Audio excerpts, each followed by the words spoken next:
Oh, hey bitch. Oh, excuse you. Baloney wash. I'm annoyed. I'm just here to give my opinion and carry in. Oh, it's Chris Avalon Unfiltered, bitch.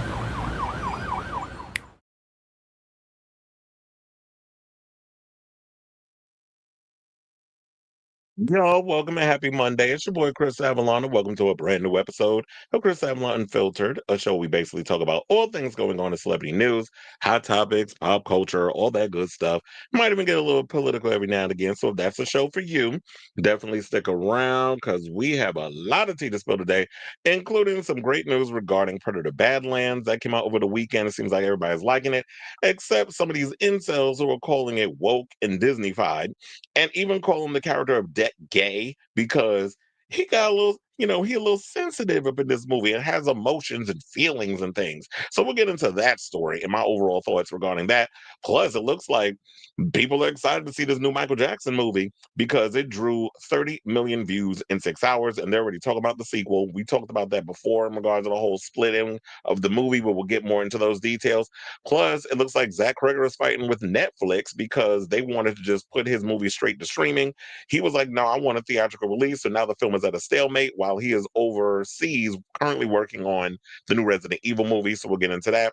Sigourney Weaver basically is calling out Ridley Scott and saying that there was an Alien 5 movie that she was going to be doing with Neill Blomkamp, but because he was trying to be possessive and controlling over the situation, it looks like that film is not going to happen.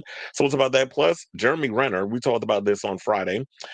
Jeremy Renner is firing back at the allegations that he threatened to call ICE on his Chinese film partner, who he, I guess, had a brief relationship with. We'll get into that tea. Plus, Allison Mack done dropped some tea on that podcast that I was telling y'all about her being caught up in the whole NXIVM sex cult. Well, she did talk about it and said she was excited about the power and all the other stuff. So we'll break down that situation. Mariah Carey is facing backlash over this whole Sephora ad with Christmas and all this. Child, can we get through? Can we at least have Thanksgiving before we start talking about Christmas? But we'll get into that. Plus, Trina Braxton is facing backlash for Alana herself with the op because apparently, Tamar and K Michelle don't get along. She said she want to fight the Muppet, and now because Trina is not getting along with Tamar, and if y'all seen the last episode of the Braxtons, you know what I'm talking about. So apparently Trina, they basically just commented on something that K Michelle did, and everybody's calling her out over it. So we'll get into that. Plus, we talked a little bit about this on Friday, but it wasn't like a story, but now it is going to be a story. Jared Padalecki and Matt Czuchry are weighing in on Team Dean, Team Jess, and Team Logan. If y'all are Gilmore Girl fans, we definitely going to break that down. Plus, Robyn, who we were talking about a couple of weeks ago, she's announced that she's dropping her first single from her long overdue new album on Wednesday. So we'll get into that team. Justice Smith is passionate about trans actors being cast in trans roles. I didn't even know he had a trans sibling, but we'll get into that. Plus, it looked like Kim Davis is not having the time of her life because she was trying to get homosexual marriage overturned, and the Supreme Court said we got other priorities to worry about, like gutting your health care. So that's what they care about right now. And starving Americans. So they don't care about the homosexuals hunching and getting married and living holy in holy matrimony. All they care about is gutting your goddamn health care, which I'm sure you already heard all the stories regarding how Chuck Schumer basically did what his donors wanted. They sat and pretended that they were fighting for the American people when no, it was like they're fighting for the insurance companies. They're fighting for their rich donors and the people who give money to a lot of the corporate Democrats. So that's what he cared about. They showed he caved. I had somebody jump in my comments to I don't think he caved. Well, clearly you don't know what fighting looks like because it was definitely a cavation. So we got that and a whole lot more. So if so before we get to the topics, if you could please do me a solid and hit that like button. If you are new to the channel, hit that subscribe button. Also be sure to smash the notification bell so that way you know when we go live with a brand new episode of Chris Avalon Unfiltered. Excuse me. Also, I'm going to need y'all to bear with me because StreamYard added this new thing. So now I'm seeing I got double vision. So now I can actually see how the videos look if you're watching on the mobile. And also if you're watching it like on your TV, your laptop, whatever it is that you're watching the show on. So it's giving me a little double vision. It's looking a little weird. So I'm hoping I don't be accidentally pressing a bunch of crazy buttons. But y'all know this is a live show. So Anything can happen during the broadcast. I see we got a couple of comments already. We'll get to those after the first topic. I was like, oh, wait, let me actually put your comments up in here and let me hit my banner. All right. And now, without further ado, let's get into topic number one. Let's talk about Predator Badlands. So Predator Badlands happened over the weekend. It's doing fairly well at the box office. I think it did 80 million global, 40 million in America.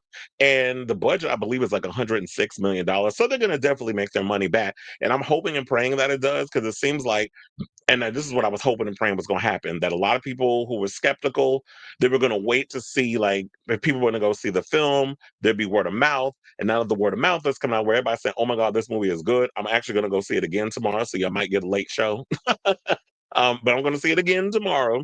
Um, with that being said, now that all the word of mouth and everything is going on, it seems like a lot of people are actually being like, okay, let me be in on the situation. People want to be a part of the moment, and they're actually going to see this movie, which definitely I feel is going to help out the situation.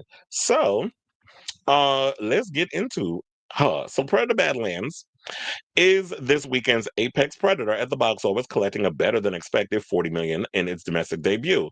Those ticket sales were enough to cement a franchise record, overtaking 2004's Alien versus Predator. I think that was the one that Mila Jovovich's husband directed. What's his name? Paul W. S. Anderson. He directed one of them. Wasn't that the one with Sanaa Lathan? I actually liked that one. It was a lot of fun. 38 million, not just adjusted for inflation, as the biggest opening weekend in the long-running property. The Sci-Fi series ignited with a 1987's Predator starring Arnold Schwarzenegger and extended over the years with sequels, reboots, and alien crossover films.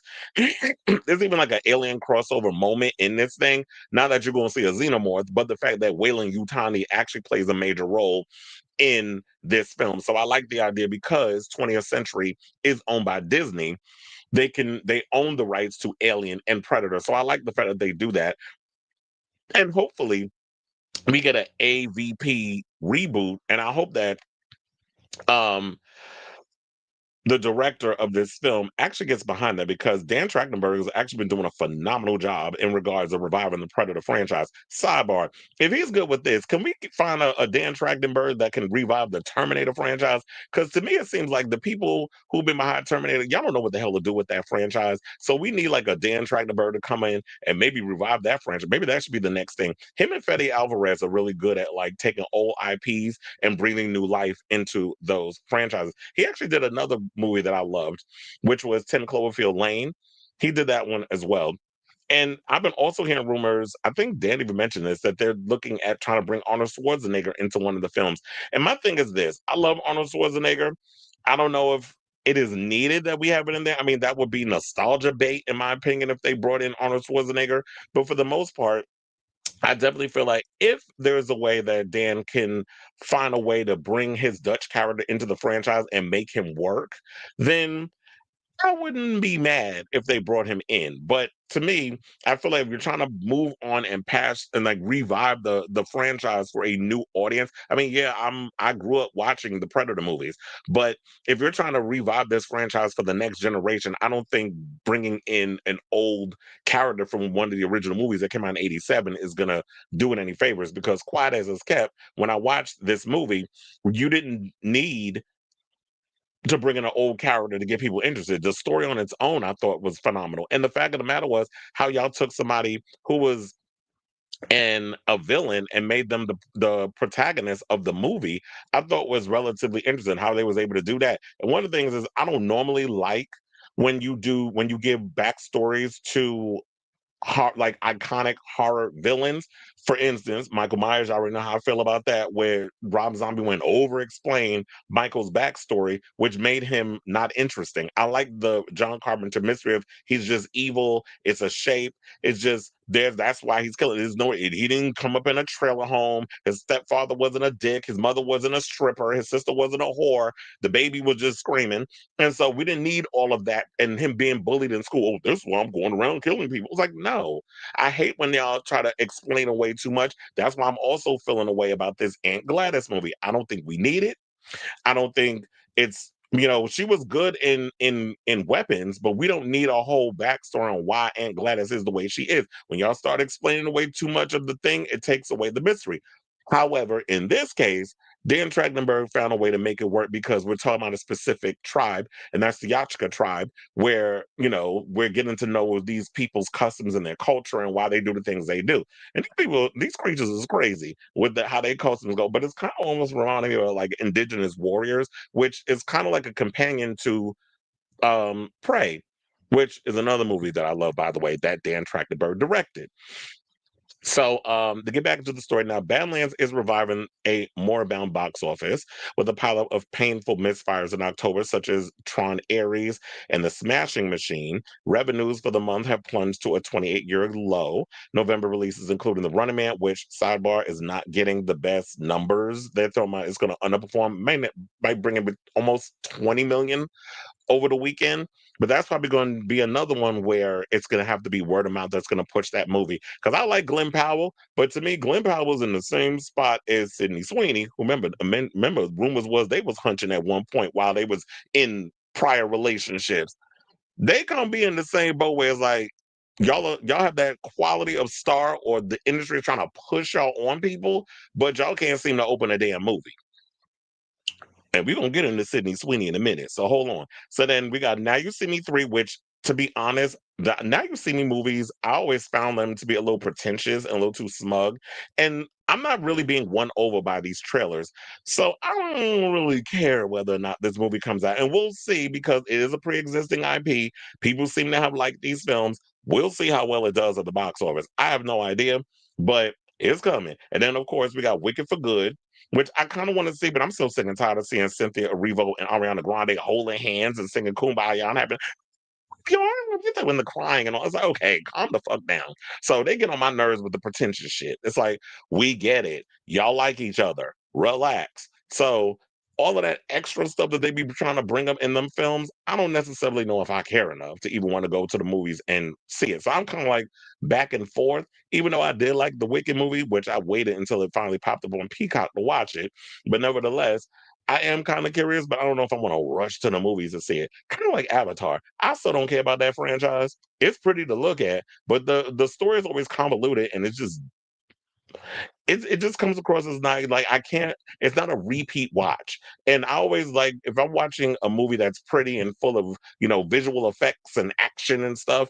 It for me, I always look at it as, does it look good? Is there a story there? And is it worth, like, is it something I want to rewatch numerous times?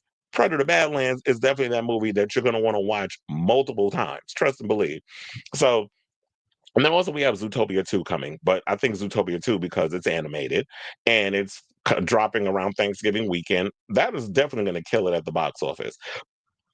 So now they said that's overall domestic box office returns are pacing roughly 3% ahead of 2024, a gap that has been rapidly shrinking since the summer, when ticket sales were 25% ahead of last year.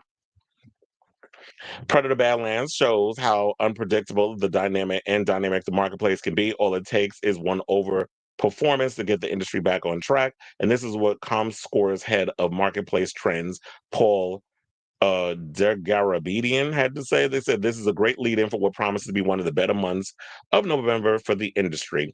So Disney and 20th Century's Predator Badlands was aiming for 25 million or 30 million to start, but and that's what I think a lot of people, when they said the predictions were coming out, people were a little worried. So 25, 30 million doesn't seem good.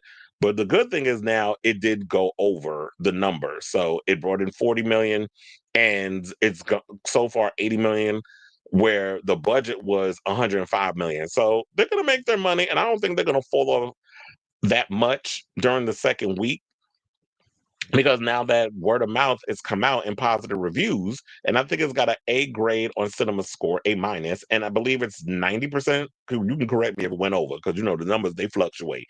So, and then PG-13, it's got a PG-13 rating, which I know a lot of people was worried about, but to be honest, you don't need to be worried about the PG-13 rating, because it's, first of all, the whole MPA rating system thing is so stupid. I just don't understand the point of it. Because I remember, like, if you watch old movies back in the day, like in the 80s, some of them had PG ratings, and there was boobs and cussing and all kinds of stuff in there. I'm like, okay. Like, today it'd be considered sort of PG-13 or maybe slight rated R. But back in the day, the rating system was just weird. And uh you're not okay with human blood and spines being ripped out and violence of human beings. But in this movie, it's synthetics, it's other creatures from other worlds, or this other world that he goes to visit. I don't want to give away too much of the movie if people are still trying to catch up and watch it. But um yeah, I just don't understand the point of like, oh, well, this is PG-13 because it's not human beings being killed. I was like, okay, whatever helps y'all sleep at night over there, who make these ratings decisions. So but yeah, but most of the Predator films have been rated R. But here's the thing: Shane Black directed a movie called The Predator. That was a hard R. Movie was terrible, and he was in the first one. So just because you make a movie rated R, and just because you was a part of the franchise from the very beginning, doesn't necessarily mean that you know what you're doing with a franchise, or it's going to be a guarantee that the movie's going to be good. So we already talked about like how much money it's made. We already talked about the budget. Avatar Fire and Ash, I already told you I still don't care, but that's supposed to be coming out. Dan Trachtenberg definitely did his thing with this film. I love the fact that what he did with Prey, Predator Killer of Killers. I also told y'all that I like what was the other movie?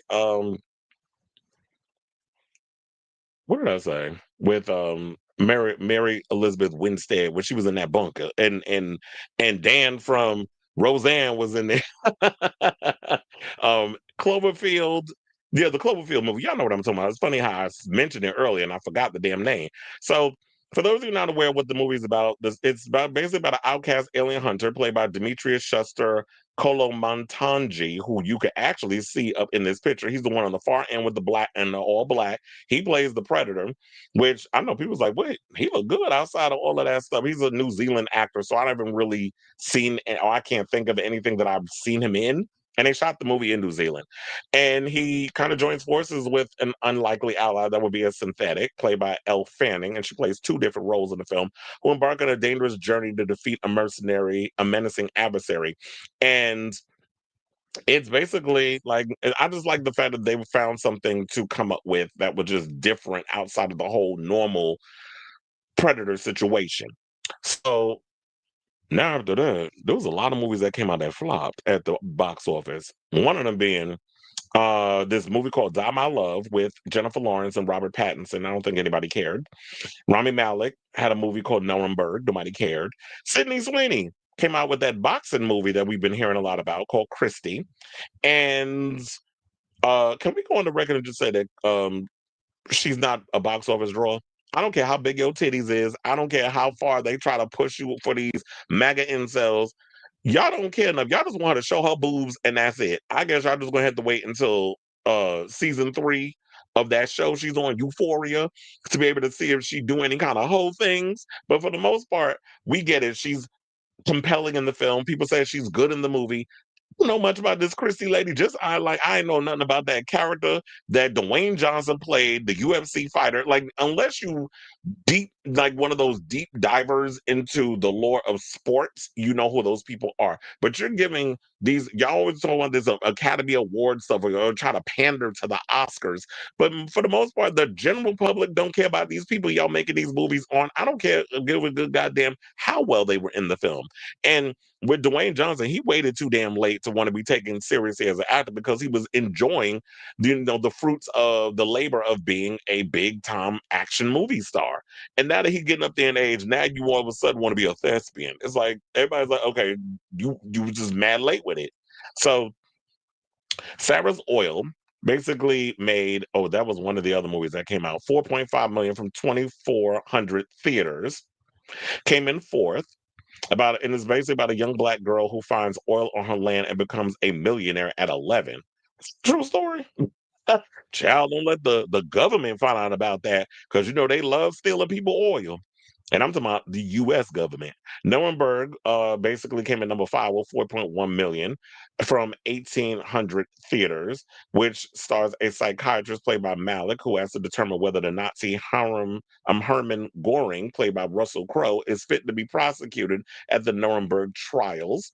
Die My Love, it came in 8th place at 2.8 million from 1983 theaters. which is terrible because they said that movie about to join A24 were overpaying for their films. They said they paid $24 million for distribution rights, and it basically was given a D+ grade on Cinema Score. And Jennifer, as I said, Jennifer Lawrence is in it, but nobody cared. But let's get into the Sydney Sweeney tea. So the Christie movie, which is about the boxer Christy Martin,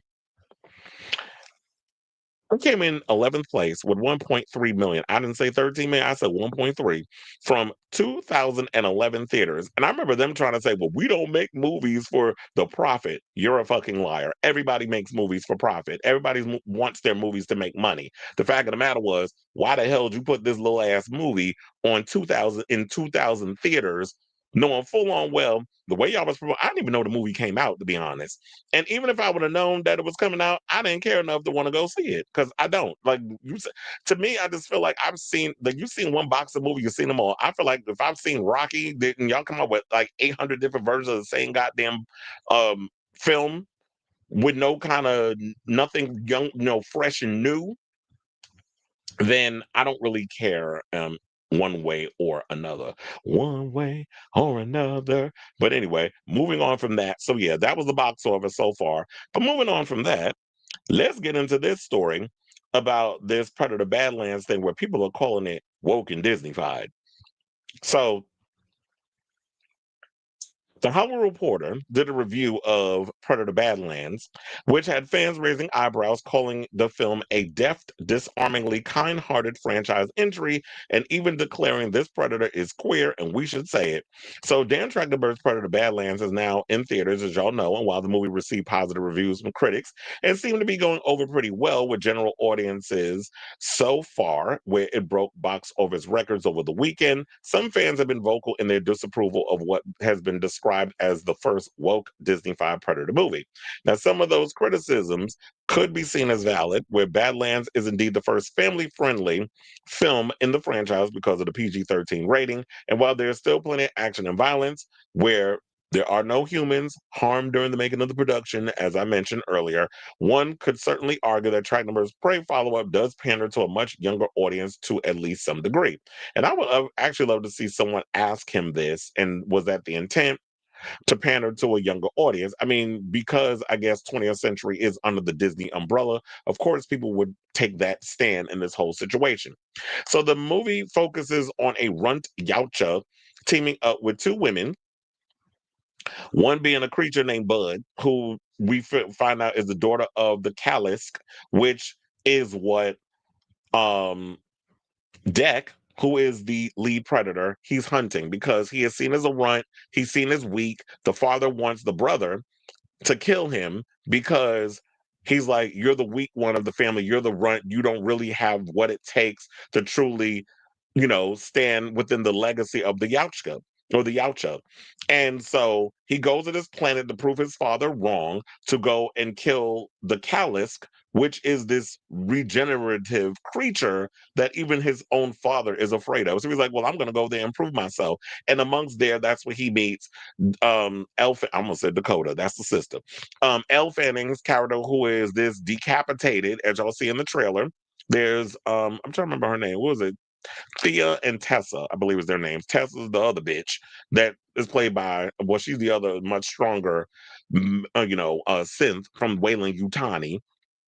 And Thea is the one who is the decapitated one that comes across during his journey of trying to find this Kalisk. And then you find out halfway through the movie that there's some ulterior motives and there's a twist and all this. So I don't want to give away what it is if you haven't seen it, but just know that all these twists and turns and amazing action sequences and stuff ensue in the film, which makes Deck come to this point of like, you have to realize that it's not always about like how strong you present yourself or how yeah, I'm a man, like you need to understand how to use people's weakness against them, or having empathy and caring about others and stuff. So they do bring that stuff in there, and and I guess that's why they're calling it woke. They're also saying that he's queer. I don't understand where that came from, and the whole gay situation, because Not one time do you see this predator with a dick in its mouth. So I don't know where y'all got that from or where the whole gay situation came from. But okay.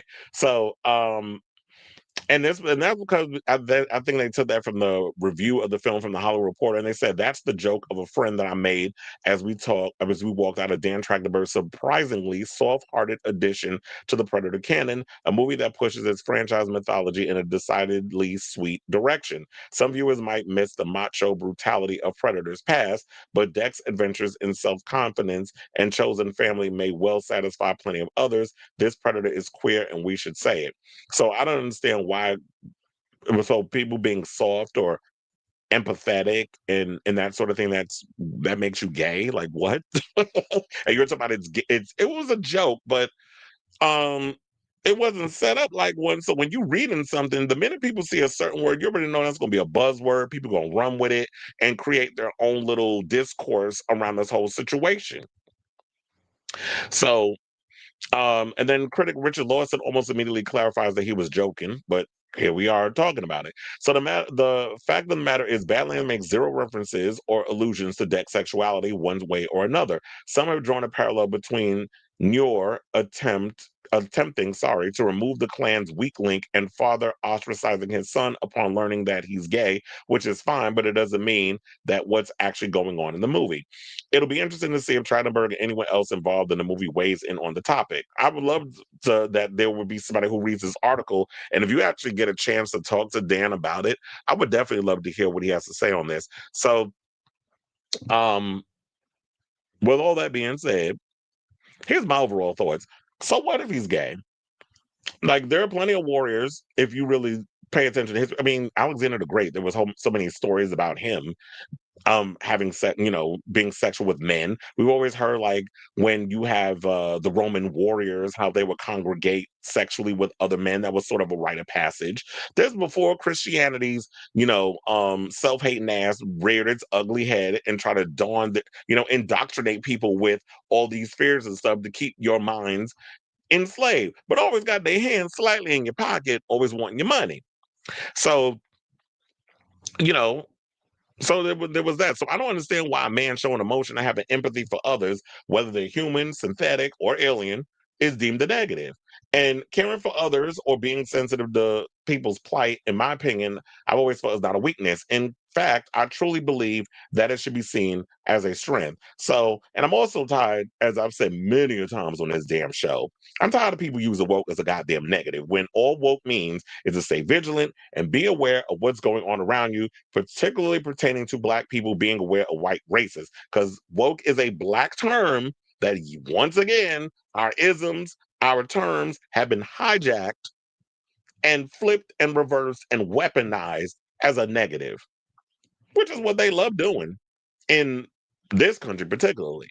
So I get I don't get comments that the film was Disneyfied. I guess maybe it was because of the whole PG-13 rating or whatever. But there's plenty of brutal action. There's plenty of decapitations. There's plenty of spine ripping and all kinds of craziness in the film. So there's lots of violence in the movie. And as I stated before, just because your movie is rated R does not necessarily guarantee that your movie is going to be good. Because we already mentioned, I already mentioned about the whole Predator that was, directed by Shane Black, and he was in the original Predator, where he was killed by him actually.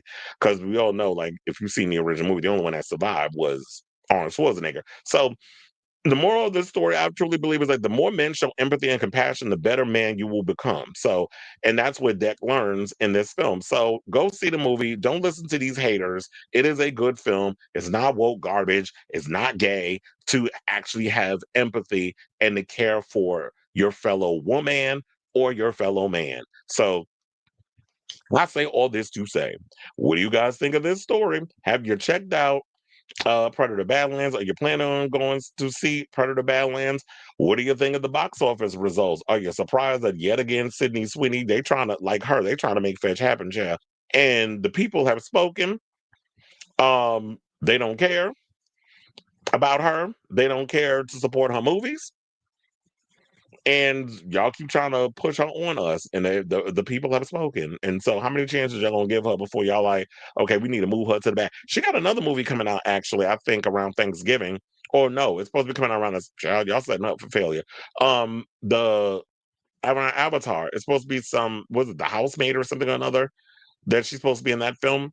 I don't think that movie's going to do all that well. It's very much the Hand of Ross Cradle esque. And if y'all watch that, well, I don't know if y'all did, but they already did a remake of the Hand of Ross Cradle, but that movie was trash. So I don't know if people care enough to even want to see this film. So whatever your thoughts are on this matter, let me know in the comments down below.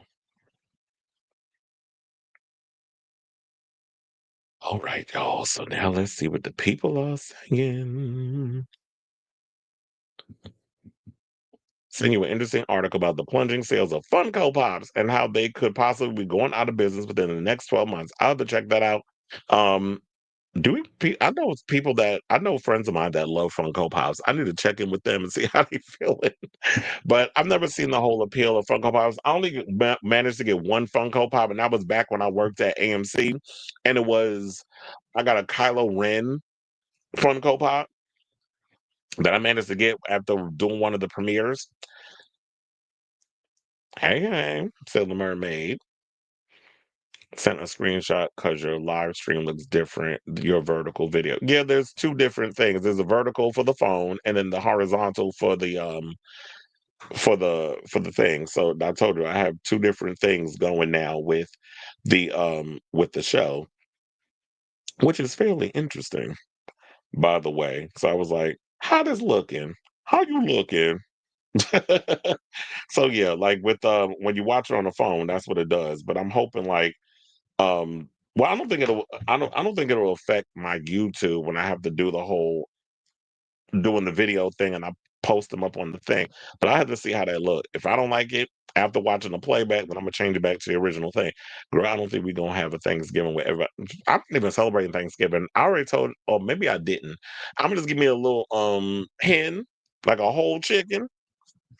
I'm gonna probably make me some mac and cheese, some collard greens, and call it a day. I'm not making no big meal. I'm not hanging out with my family and all this other stuff. I'm child quiet as it's kept. I feel like canceling Christmas too. So, Mariah, you picked the wrong year to talk about it's time. Okay.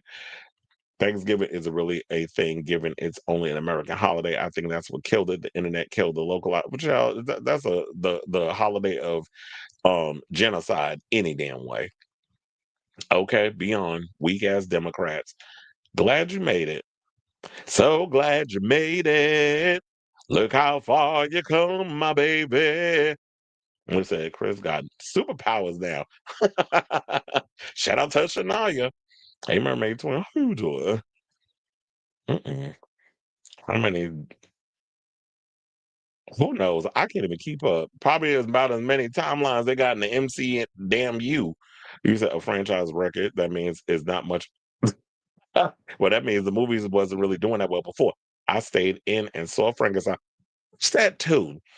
How I feel about it, I'm still kind of thinking about. I'm like, did I like it? I don't know. I've seen some people say they liked it. I mean, Jacob Elordi, I thought did a great job. Oscar Isaac, I was like, okay, we showing booty cheeks and bush up in here. Okay. I never thought the day would come when I would see him naked. But anyway, him playing Victor Frankenstein, I'm like, you are a dick in this film. I did not like the casting of Mia Goth. I thought she was miscast. Christoph Waltz, I thought was good. I'm like, damn, when he hit that pavement and the back of his head was all open, I was like, oh, damn. But yeah, I don't know. I'm still on the fence about the Frankenstein movie. Not a Predator versus Critters. I mean, that kind of would be interesting. Critters was such. I love that movie. It was such a guilty pleasure. And how D. Wallace was getting eaten up by them little fur balls. Why does Frankenstein seem passe to me? What you mean? You mean homosexual? Bring Schwarzenegger and Glover back. Is Danny Glover still making movies or is he retired? They humanized Myers in those stupid. Oh, okay, and you got people that will sit and defend that shit. I'm like, nah, no, no, no. I would make Dwayne Johnson versus Predator. Well, he gonna have to come back to them action films because nobody cares that he's trying to be an actor. I got my tickets for the 5-1. Wait, what? I got my tickets for the 5 hour one where they play the first and second one on the 29th. Oh, so you watching? Oh, you going to you doing the two? Can they hurry up and drop the tickets for the whole bloody affair? Because y'all getting my goddamn nerves. Like, I got to make my schedule for next month, and they already sent me the email today. So I got to black out that day. I'm trying to buy tickets to see the whole bloody affair, which is the Kill Bill movie where they combine the first one and the second one. I saw it once years ago. A friend of mine managed to get a bootleg copy of it. I don't know how he managed to get that copy, but he got it. And that's how I only saw it once. And I actually want to experience it in the movies. I've seen both Kill Bills in the movies, separate, obviously, because that's the way they released it. I want to see it together with the intermission. So, and December's gonna be crazy busy because we got concerts, we have Cirque du Soleil for the whole month in the theater, and then we have Knicks and Rangers and a bunch of other things happening. Okay. Well, you're gonna be in there all day. So that would be cute because I wanted to see Prey and then I wanted to also see Predator Badlands. You said I'm taking my grandkids to see Zootopia. You got grandkids, you that damn old and had the nerve to try to come for me to talk about some old. Praise reception with fans and critics helped the anticipation. And did it go down? Because I could have sworn it was higher. Yes, that was the Predator, the actor that plays him. And I seen somebody say CGI garbage. I'm like, first of all, the CGI was done right. They're actually utilizing the CGI better than Andy Muschietti is on them damn It show. Cause that CGI is whoever he's hiring to do that CGI, they need to be out of a job because that does look terrible. They do talk, but they speak in their language, which I actually liked that they don't speak English, they speak their native language, and then how they make it work where, it's not full on subtitled because they have with the synthetic Thea, she actually has this thing where it's like she speaks in the Yautja language, so that way she's speaking in English while he's speaking in his language, and so that's how you keep the audience engaged. Because if it was a full on read fest, we already know that's going to take a lot of y'all out. Because a lot of people don't like reading in movies. Like I know people that's like, I don't like subtitles in movies, so they want the dub version. I'm like, y'all so lazy. And you wonder why we poll at the bottom of the totem pole when it comes to education. I found my favorite audio streaming service online. Arnold and that female hostage Anna survived the first. Oh yeah, I forgot about her. I did like her in the movie, but I don't even think she still acts. Or maybe she does.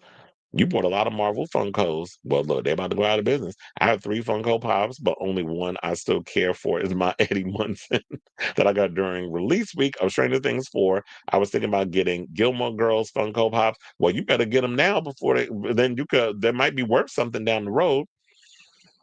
Costco chicken, $5. No, who getting Costco chicken for $5?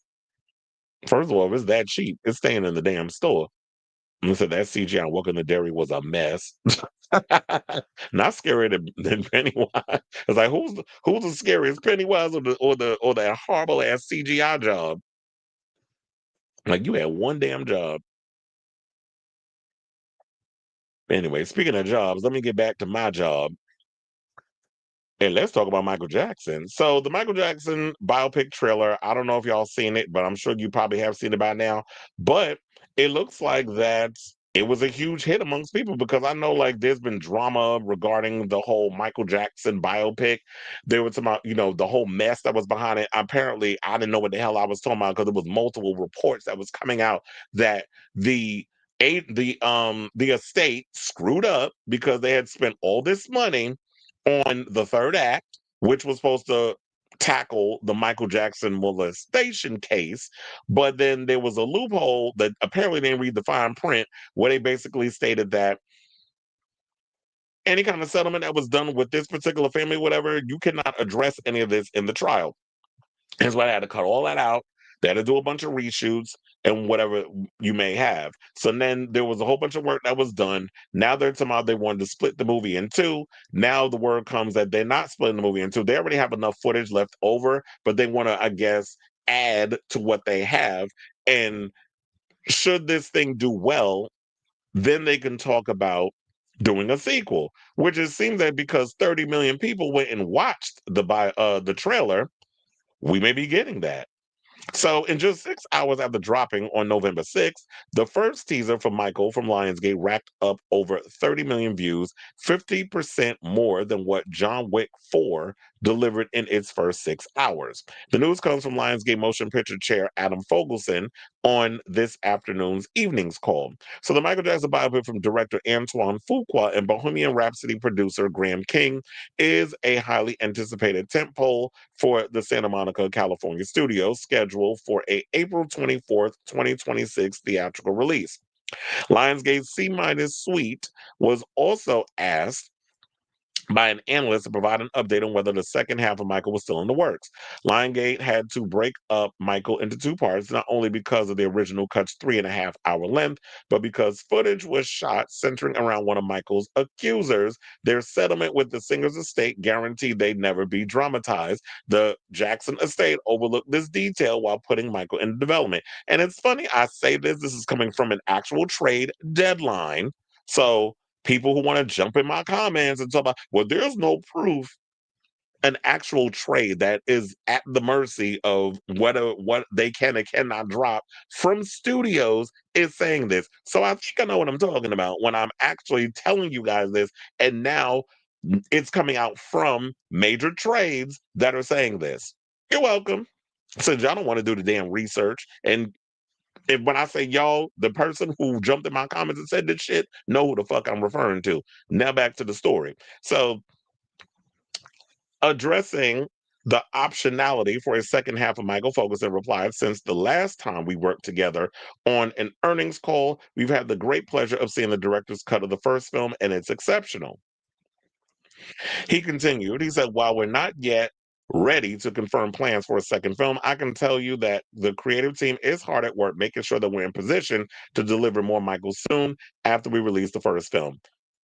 Why does it sound like you're talking out of both sides of your mouth? Because you can't say, I'm not ready to confirm a second movie, but the team is hard at work making sure that we have all our ducks in a row. So when the movie actually does whatever numbers it's going to do opening weekend, then we can be like, okay, we can have the go ahead. The script, everything is ready. We're in pre-production and we can start shooting. So you may not be able to confirm it. We already know the second damn part is coming. But the question remains is how long is it going to take? Because I'd have been like, y'all could have did like Wicked and just filmed all the stuff and just split it and have us wait a year because people are highly anticipating this Wicked for Good movie. But now y'all got to go in and film more to add to all the footage that you already have and you could just expand on it. They said people have been waiting a long time for this. I think people are stunned with Jafar Jackson's performance. And I have to say this, looking at the trailer, I'd have to say that Jafar Jackson looks exceptional as Michael. I know the issue that everybody had was they had the old Nina Simone nose. And when I'm talking about Nina Simone, I'm talking about Zoe Saldana as Nina Simone, how they gave her that crazy ass nose in that movie. And they look like the same person who probably did the prosthetics for Zoe did the same prosthetics for Jafar nose. And you know they all got that nose. I'm talking about that they had that old bad nose and they looked like they all went and had that nose job, unless some of y'all do have that natural nose, and it's because a lot of y'all daddies was out here hunting them white women, and y'all were trying to get that white mama nose instead of them big old beaks spread across your face. So Jafar Jackson definitely looks the part. When he's talking, he sounds just like his uncle. And this is definitely gonna be the performance of a lifetime. The sad part is he's gonna be a one-hit wonder with this whole situation because if he's done such a phenomenal job as his uncle, could he possibly be get cast in something else? I guess maybe the only thing he could probably do is make a career of he can go star in Michael Jackson the musical. Can he sing? I don't know. So he would probably like, can you do things in regards of like portraying your uncle and make it a profit that way, which would be kind of creepy.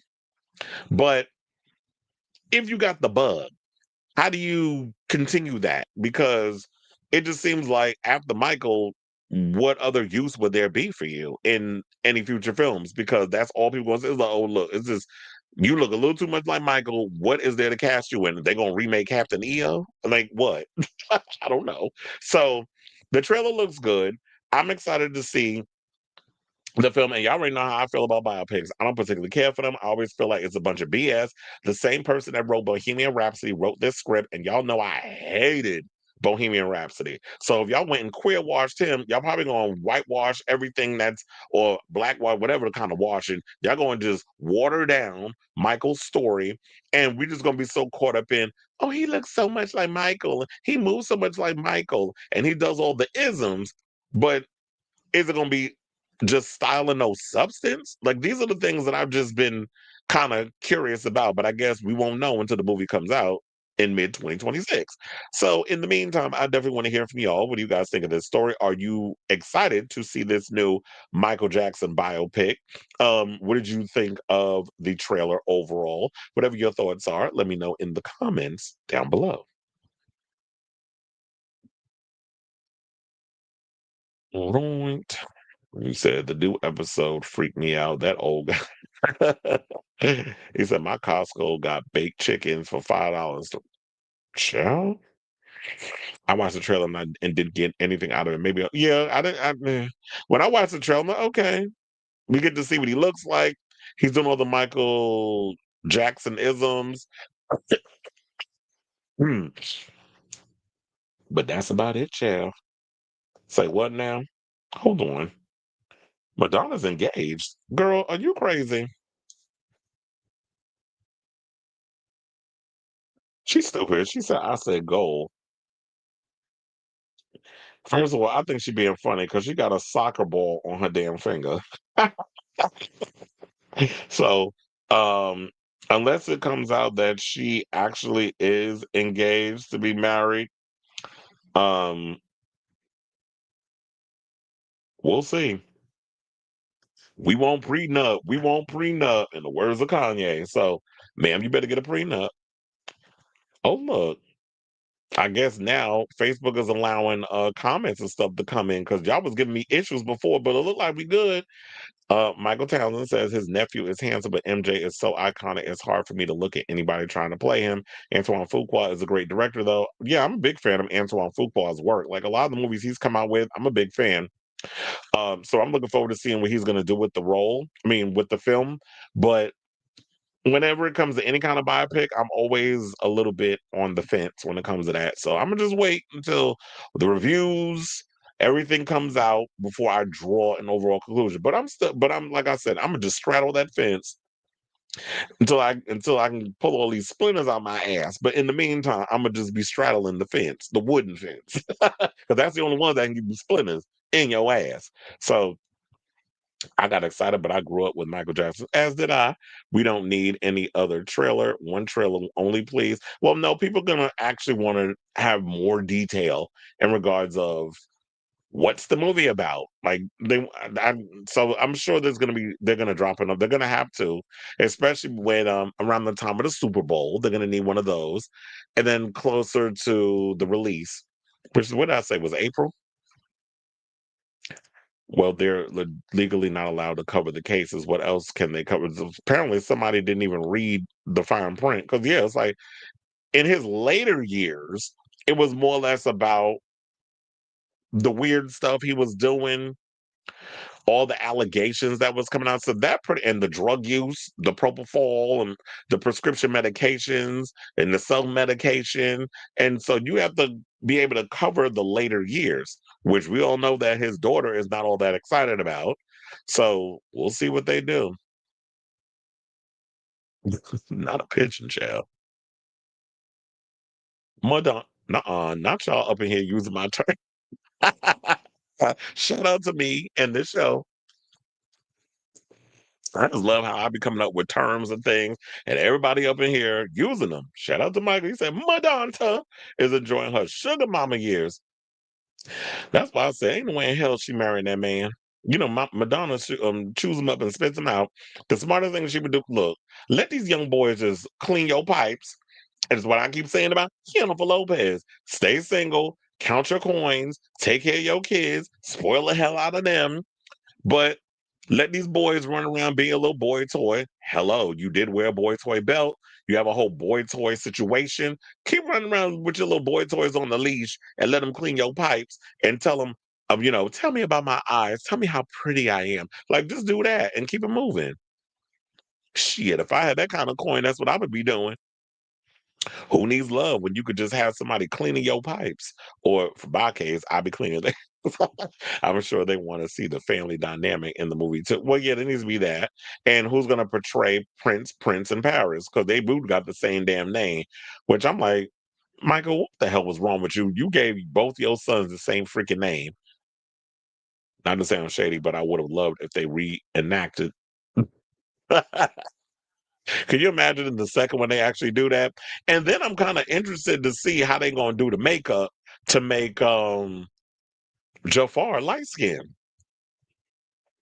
I'm definitely curious to see how they gonna do that because white people when y'all be trying to make white people look black people look white. Whoever y'all be having doing the makeup, it just be a choice. I'm like, mm-mm. And if he really has vitiligo, like, are you really got the Winnie Harlow disease? Like, I want to, Inquiring minds want to know. Comcast is getting Warner Brothers pictures. Netflix will get. Is this the new T that's coming out? Comcast is getting Warner Brothers Pictures. Netflix will get the TV stuff, and HBO Max will be its own company owned by Discovery Communications, and Warner content will be on HBO Max. I'm just gonna have to look all this up, and if it is the true T, we will talk about it tomorrow because that's a lot to try to take in, and I have to go through that article, dissect it, and let it marinate so I can give my own thoughts. What's Love Got to Do with It, I will say, is the only movie that I saw that was a biopic that I like. And I think it was because it was from Tina Turner's book. And I think Tina Turner had much of a say so in what she wanted to put in the movie. And then I think on top of that, it was the early 90s. So biopics, they were just all about, okay, let's give warts and all. Now it just seems like it's so Disneyfied the way they do these movies.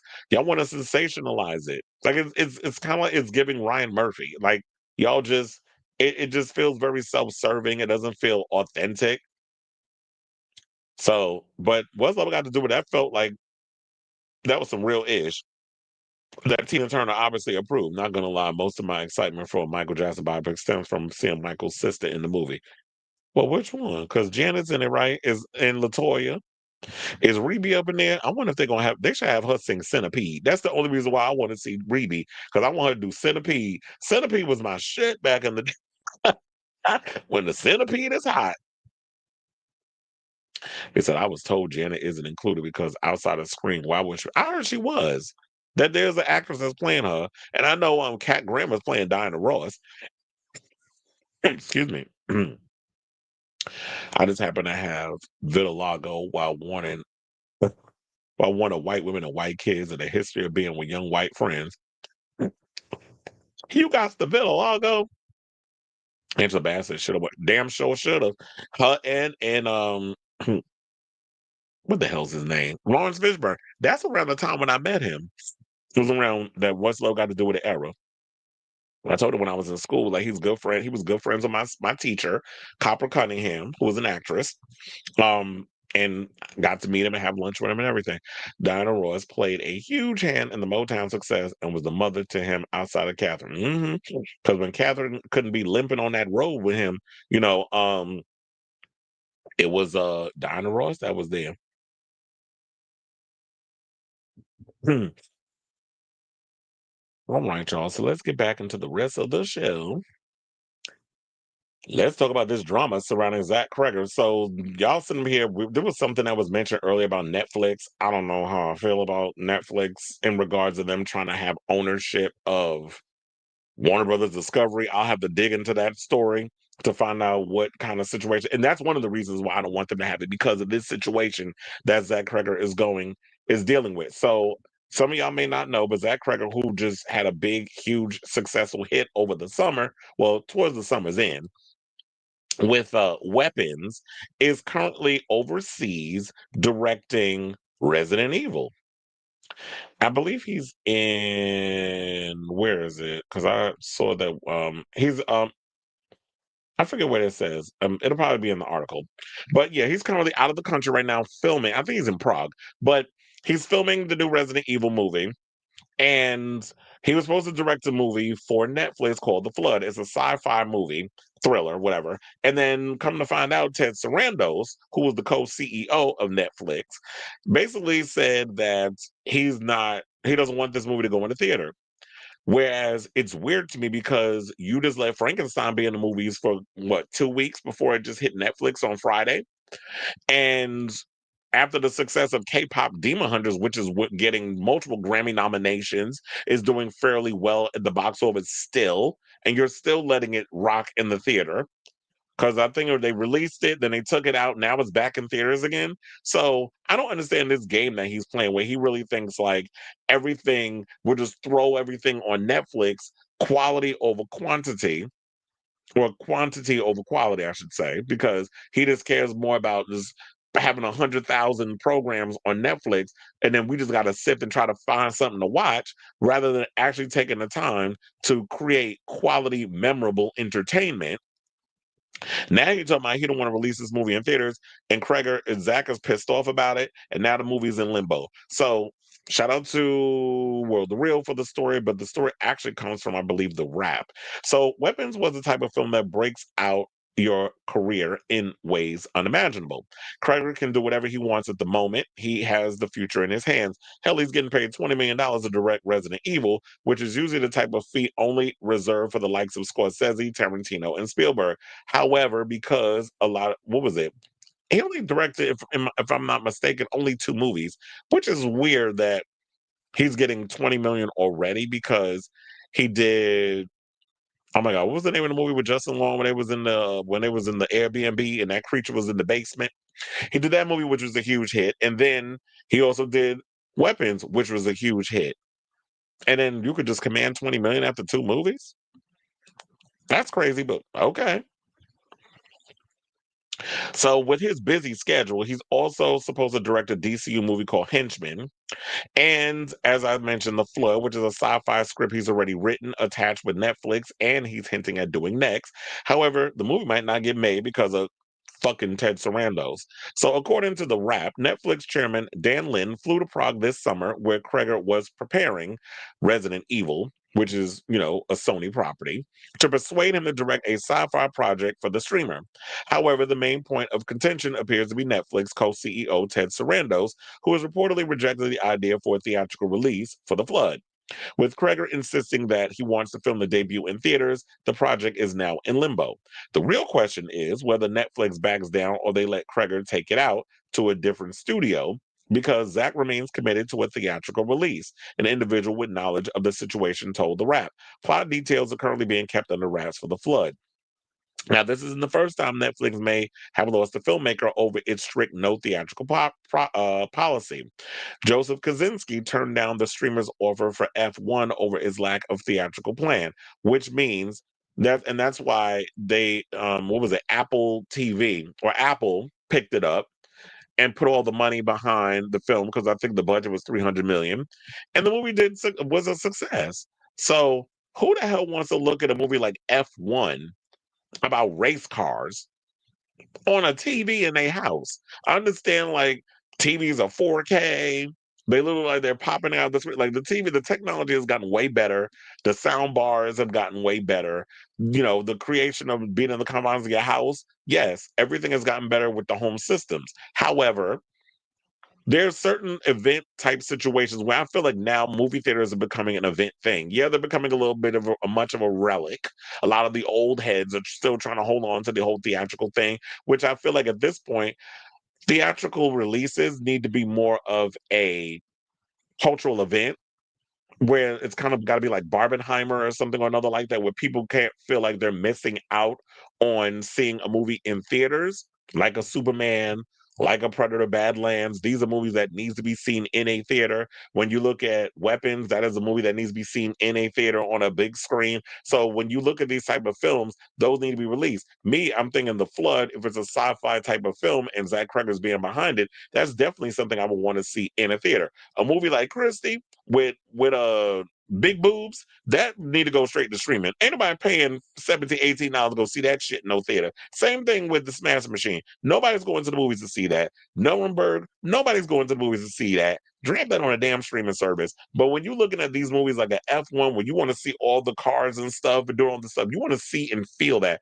When I went to see that movie, I saw it in Dolby. So I had the big screen, the surround sound, I had my center seat, the reclining chair, and I was happy. So, um, to me, these need to be theatrical releases, and I just don't understand how Netflix doesn't look at it like that. Where it's like, yeah, you can still keep your little momentum on what you're doing, but when it comes to certain movies, I do feel like, what, y'all don't like money? Y'all just want to just throw 300, $400 million at a film and just lose it all? Like that's what they did with Stranger Things. Y'all threw $400 million at a show, an 8-episode show, and just drop it on streaming. But now, they backpedaled and now they're releasing the series finale. You can go see that in the movies on New Year's. I would like to go see it, but I don't think I'll be able to because I'll probably be working the Fish concert that day.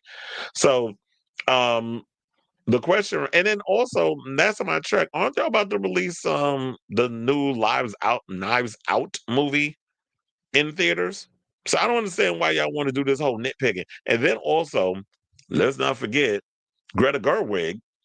She did a Narnia movie that hasn't come out yet, and she threatened to walk away unless it's played in theaters. So she's like, I'm not going to spend all these years and all this money to be creating a Narnia movie, only for you to just dump it on Netflix.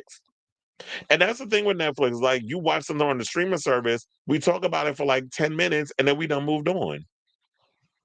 You want to create a situation where we expand on the situation, for weeks and weeks and weeks and weeks. Like with Welcome to Derry. 3 episodes in, 3 weeks, people still talk about the show. They didn't dump all the episodes in 1 week because by now, if they did that today, we would not be talking about Welcome to Derry. So the week to week thing works.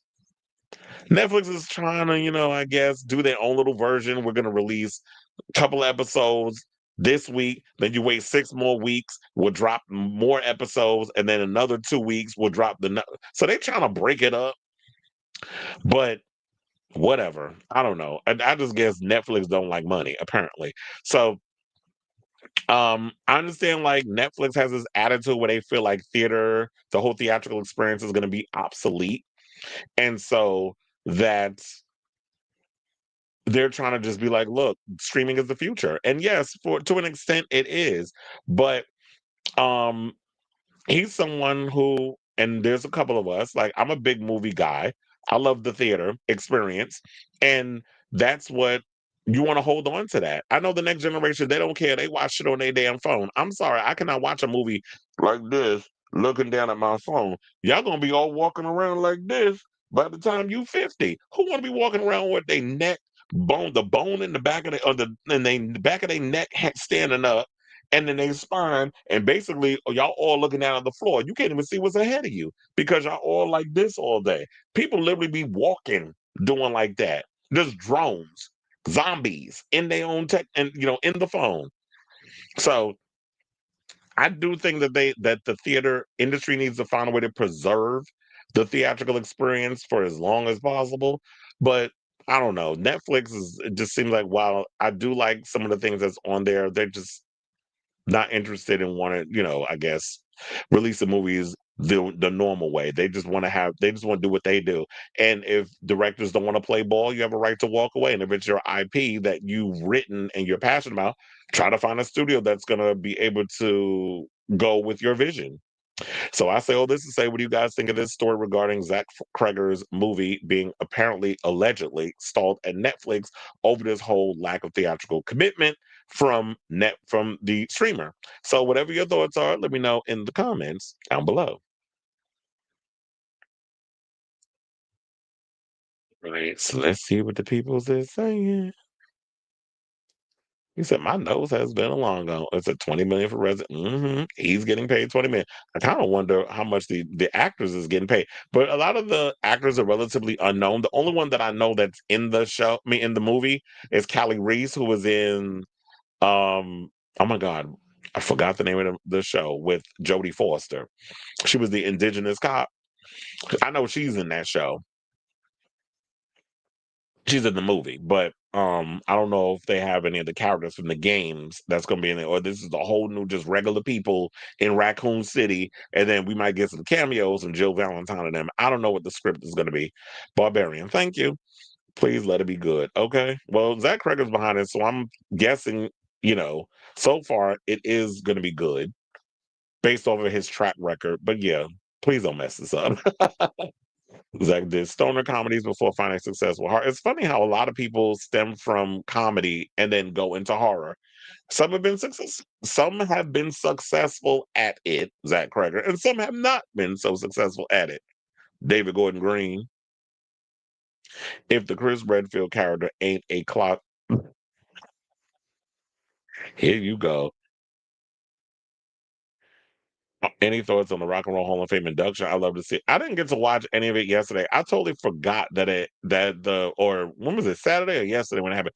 I didn't get to see any of it. The only thing I got to see, or not even see, I heard it because I was watching the Breakfast Club segment where they talked about it with the Salt and Pepper one. That's the only one I got to listen to where they was trying to get their rights to their music. Because they said their music is not on any of the streaming services, but then there was some on the show that was saying it's on Tidal. I'm like, who the fuck listens to Tidal? Charlemagne, dumbass. But who else listens to Tidal? And they said it's also on Apple Music. I don't know. I gotta check. Hold on. Let me check and see if it's on Apple Music.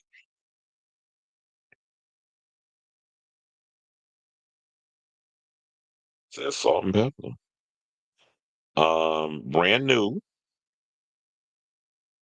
Mm-mm. Thanks album I want. Very Necessary's up here. No, they did not take off none of your business. Y'all better put that shit back. And their debut album is not up here. Yeah, they only got two albums, from one from 93 and one from 97. And when I look at their essentials, there's literally like 9 songs up here. So yeah, there's a lot missing from the Salt and Pepper discography. So they're correct. A lot of the music isn't up there. And I'm like, y'all need to bring their music back. I hate him, but Trump Charlemagne me. Look, who was it that was shout out to Roland Martin. Because he was like, don't listen to that fool. And I was agreeing with him but I didn't even need to come to that conclusion before he said that. I'm like, yeah, he does a podcast with Andrew Scholes. They're both idiots. So Charlamagne don't know what he's talking about.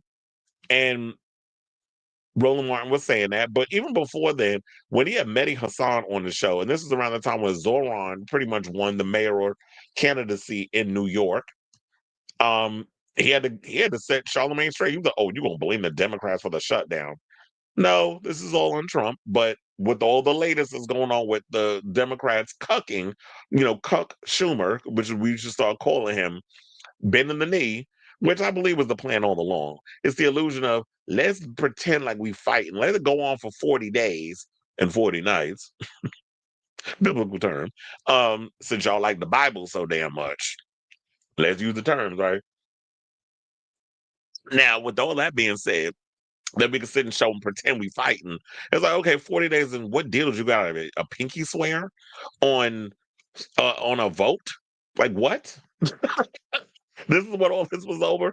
TSA workers didn't get paid. Some of them was quitting. Sean out here, that idiot from the real world's out here sweating bullets and turning every shade of red, magenta, purple, whatever color, because he don't know what the hell he's doing. So this, and y'all talk about DEI. These are the real DEIs. You put these didn't earn it up in there to run these jobs because you want loyalists, and now look, the country is burning.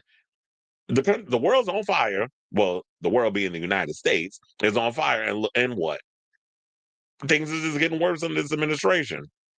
But what the hell do we know? While the world is starving and people ain't getting their SNAP benefits, you go to Mar-a-Lago and everybody eating lobsters and all this other mess.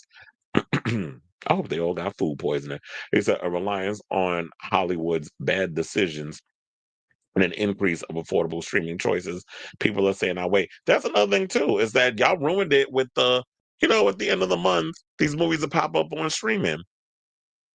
Like with Predator Badlands, y'all probably wait until around Thanksgiving. The movie will probably be available to watch at home, and that's like what, in 2 weeks? So the way y'all be doing that, excuse me, Darius Good just dropped Muschietti for someone else, but we've been teased Pennywise. Pennywise shows up in the episode as different entities, and I actually like that because they hinted at that.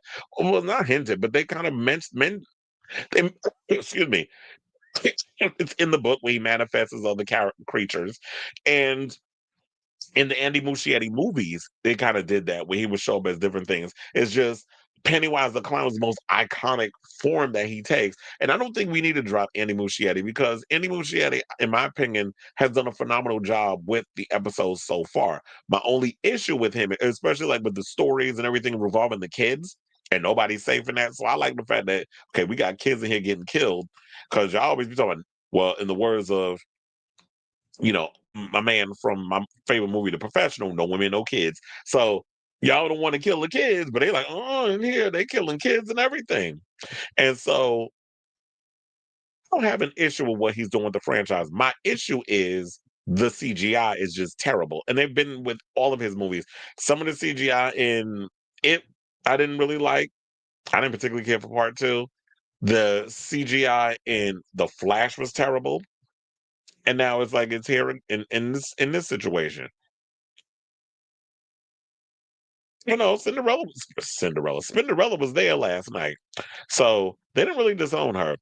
They managed to make it work. And shout out to Funky Dineva because a couple of weeks ago, before this whole Rock and Roll Hall of Fame situation went down, he actually got an interview with Spinderella that I think a lot of people should check out, where she talked about that her and Salt are in a good place, that they've been managing to make it work out, and there may be talks of them all going on tour. He even gave an idea, and I thought this would be great. Get all the old iconic rappers to go on tour. Like you got Brandy and Monica going on tour, where the Jay-Z and Beyonce was there, and all that. So I guess to support Kelly Rowland, who I've heard wasn't really doing what needs to be done in regards to the performance. Girl, you was a Destiny Child and you giving lackluster performances, but um and Money Long, I don't think is there anymore, which is why I say y'all should just keep Maya because Maya definitely performs down.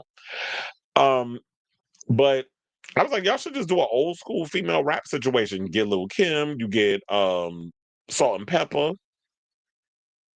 you get Queen Latifah, you get Moni Love, you get MC Light, you get all of them girls up there. Foxy Brown, she just want to keep her ass in Brooklyn, so you don't need her there. But all the other female rappers of the past, maybe Trina, whoop whoop, pull up with that ass is too fat. Whoop whoop. If you get all of them to come up in there, the brat, get all of them. Oh, that'd be lit. I would definitely get a ticket to go see that. No, so that's probably why. Is that and there's a lot of songs. You said I barely like to listen. Not you about to read Tony Braxton, the Tony Braxton, living legend, Tony Michelle Braxton. He said, as much as I love artists, refusing to put their albums on Spotify, it hurts their career. Not adding their albums to the biggest streaming service. Aaliyah's music wasn't on streaming for a while. Look, it's gonna get to a point that we all gonna have to start digging up old iPods and start and me digging up my CDs and start putting the music on there and go back to listening to music that way. But these days, the way they got these laptops and these computers and stuff, you can't even like connect all those things to the thing anymore. He can't deal with them swollen ass cankles and them bad knees. So he rather his fat ass do it, but they both fat, quiet as his cat. So he rather do the bending. You doing the bending. Who doing the bending? Joanna Newsom. Andy Samberg's wife refuses to add her albums to Spotify, which has put her music career in oblivion, which is why I'm switching to Apple Music next month. So what? She's not making money with the music. You said Roland Martin gonna be clapping back again. Of course he is. I know you was watching when I said that Roland Martin thing. Because I still want to know what was the deal when the Indians made with Pennywise the way he doesn't cross to their land. First of all, so there's a Native American on the show. This is like the second Stephen King adaptation that he's been a part of. I forget his name, but he's in the one that had the binoculars. He was in The Long Walk, and now he's in Welcome to Derry. I was like, okay, all right, hair. Because it's the hair. He said the interludes from the book. Yeah, Moni Love too. Moni Love, where you at? In the middle. Where she at? In the middle. Moni in the middle. Where she at? I love Roland, but I keep up with many commenters. You and me both. There's so many people that I keep up with that are commentators, but it just becomes a lot after a while. And now with this administration, it's becoming so overwhelming for me to try to keep up on stuff. Like if I don't watch the stuff that I had set for Friday and it's Monday, I'm like, I gotta delete the old stuff because it's old by now. And um, so it's just like a mile a minute. He got 50 million things that he's throwing at us. And it's funny how with the bending the knee of Cuck Schumer, they tried to slide in that whole pardon that Trump did that nobody's talking about. He pardoned Giuliani and a bunch of these other damn criminals in the situation. So he slipped that in and thought nobody was going to bring it up. But I saw that when I was on social media last night. I gave my overall thoughts about this whole shutdown. I was telling people from the beginning, I said, Chuck Schumer is about to bend the knee. He's about to give Trump what he wants. Somebody, how you know? You in the room? I said, because I pay attention to, I was going to cuss his ass out. But I was like, I got to be respectful because there was somebody else that tried to come for me regarding something I did on that Deborah Messon thing with Zoran, which that video blew up. Shout out to y'all that watched that. I had to hide their ass because I went in a whole, like typed the whole thing, cusses and all. Then I was like, the Senate is you need to be careful with some of the stuff that you put in. And I was like, oh, wait, I got a platform. I don't want to lose this channel. And then I got to start from the beginning. Now read me over the fact that they said, oh, because you got over 3,000 subscribers, you act like you know everything about. So I'm like, huh? What do first of all, there's 3,000 people that are subscribed.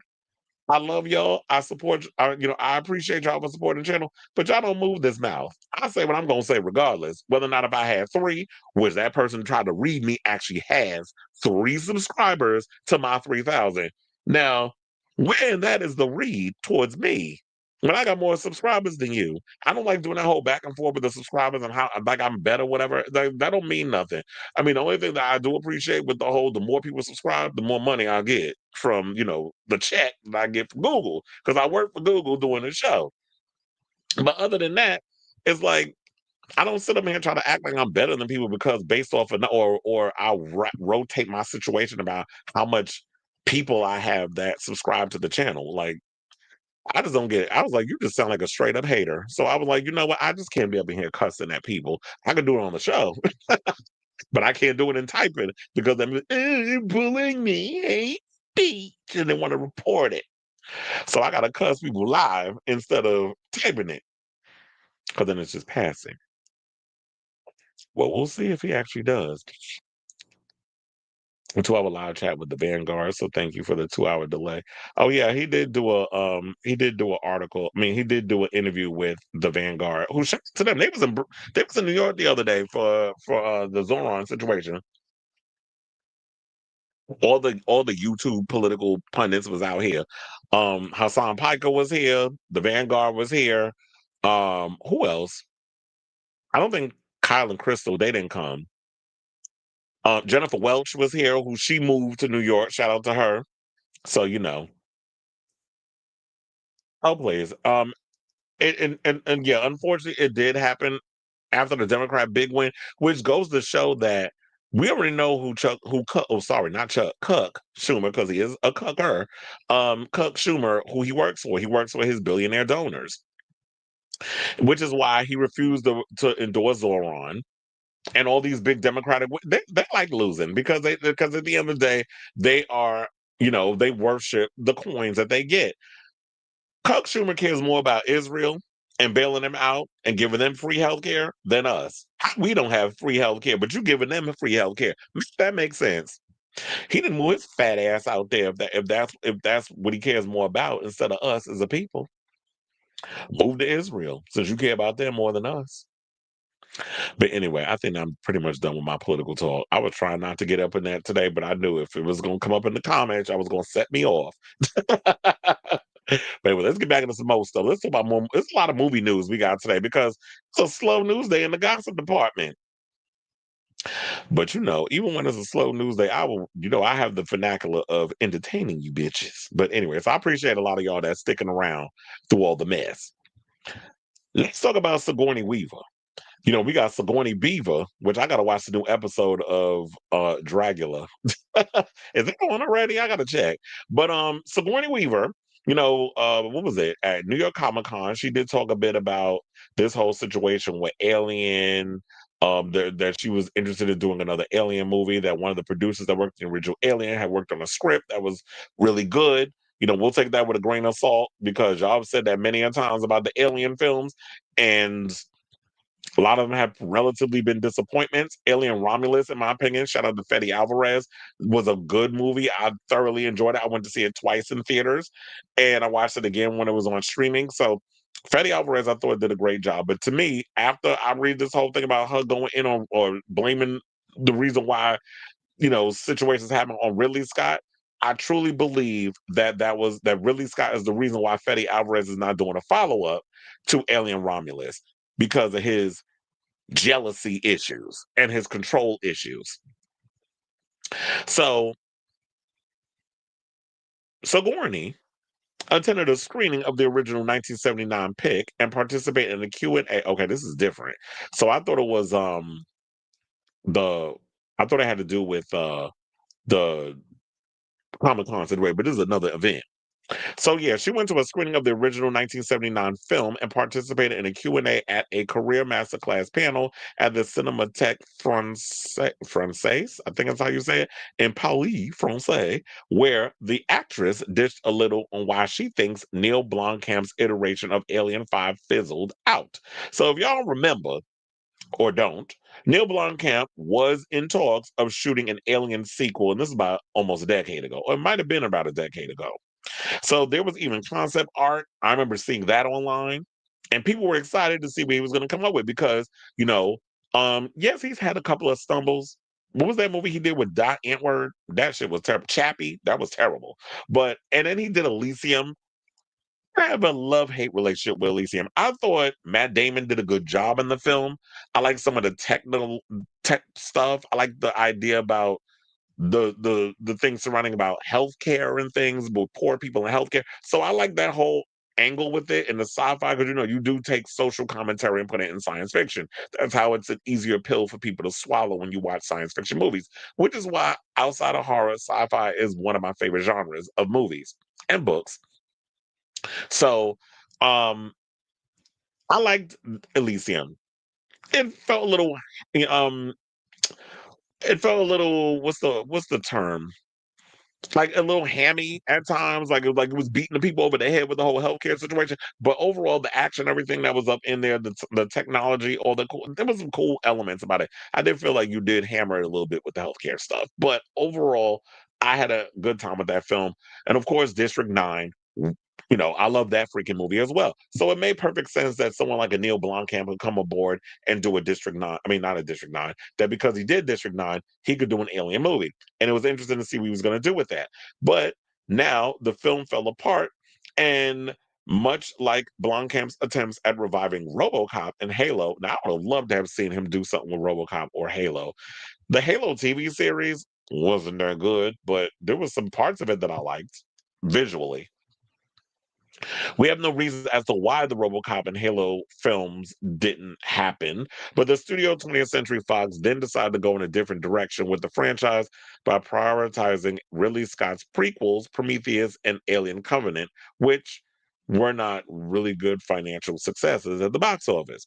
Now, this month, Alien franchise star Sigourney Weaver, as I mentioned, did the Q&A masterclass, and she said that the film was canned because Ridley Scott being possessive. She said, yes, well, I think like many of us, I was a big admirer of Neill. His movie was so striking, and I worked with him on a movie called Chappie, which I did mention that wasn't a good film, but she was in it and she had a good time working with him. And she said, and I love working with Neill. And he had this idea of bringing Ripley and Newt back, which I would have loved to have seen because I hated the fact that y'all killed Newt off in Alien 3. I just felt like that was a cop out and it was just dumb for y'all to kill her off. He said it was a wonderful she said it was a wonderful script, and unfortunately, it was at that point, I think, that Ridley Scott decided to be very possessive about the series and really drilled down on his prequels. And so I think it was a disaster for that project. We were never able to. I think Neill, in fact, just gave up, and he's so talented. I wish him all the best. And this is what she told the panel. Now, just don't ask Blomkamp about Alien 5 because 2 years ago, Uprocks interviewed the filmmaker about Gran Turismo, but when the topic of Alien came up, Blomkamp didn't want to hear anything about it. It's harder to find how little I care about what happens to Alien. This is what he said.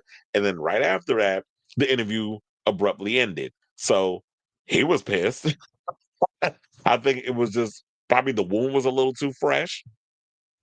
And I actually believe Sigourney. And that's why I was saying why I believe her is because there's been a story that was going around, and I think it was Jeff Snyder that revealed this.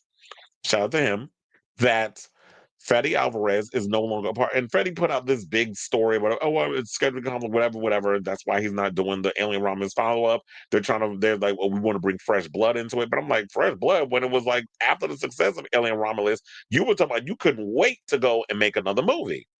So why all of a sudden now we talking about fresh blood? I think the issue is Ridley Scott is someone who is very possessive and jealous because nobody cared about Prometheus and these other prequels or whatever. I don't care how many times you want to put Charlize Theron in something.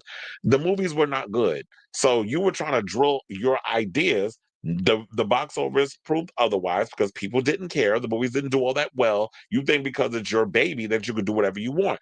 And technically, you did create the whole alien situation. But if somebody comes along with a much better idea on how to revive a franchise, you don't like money. You don't want to give them the opportunity to just come and create whatever. You could just get a producer credit or whatever the case is, and y'all could all just be happy with the whole result. But the fact that Fede Alvarez comes along and makes your franchise interesting again, and people want a sequel to it, I really feel like that was the reason why Freddie was taken off because he got jealous. And so I believe it. And if really Scott want to run around being all jealous over stuff, then continue to watch your franchise fail.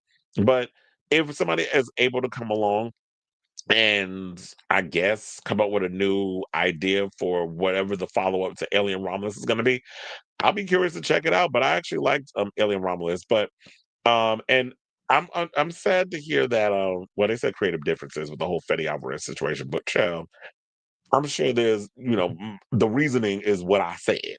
But it would have been really cool to see what Neil Blomkamp could have brought to the franchise, but sadly, we'll never know. So I say all this to say, what do you guys think of this story in regards to what Sigourney Weaver had to say about the Alien movie not happening because of possessive ass Ridley Scott? Whatever your thoughts are, let me know in the comments down below. Point.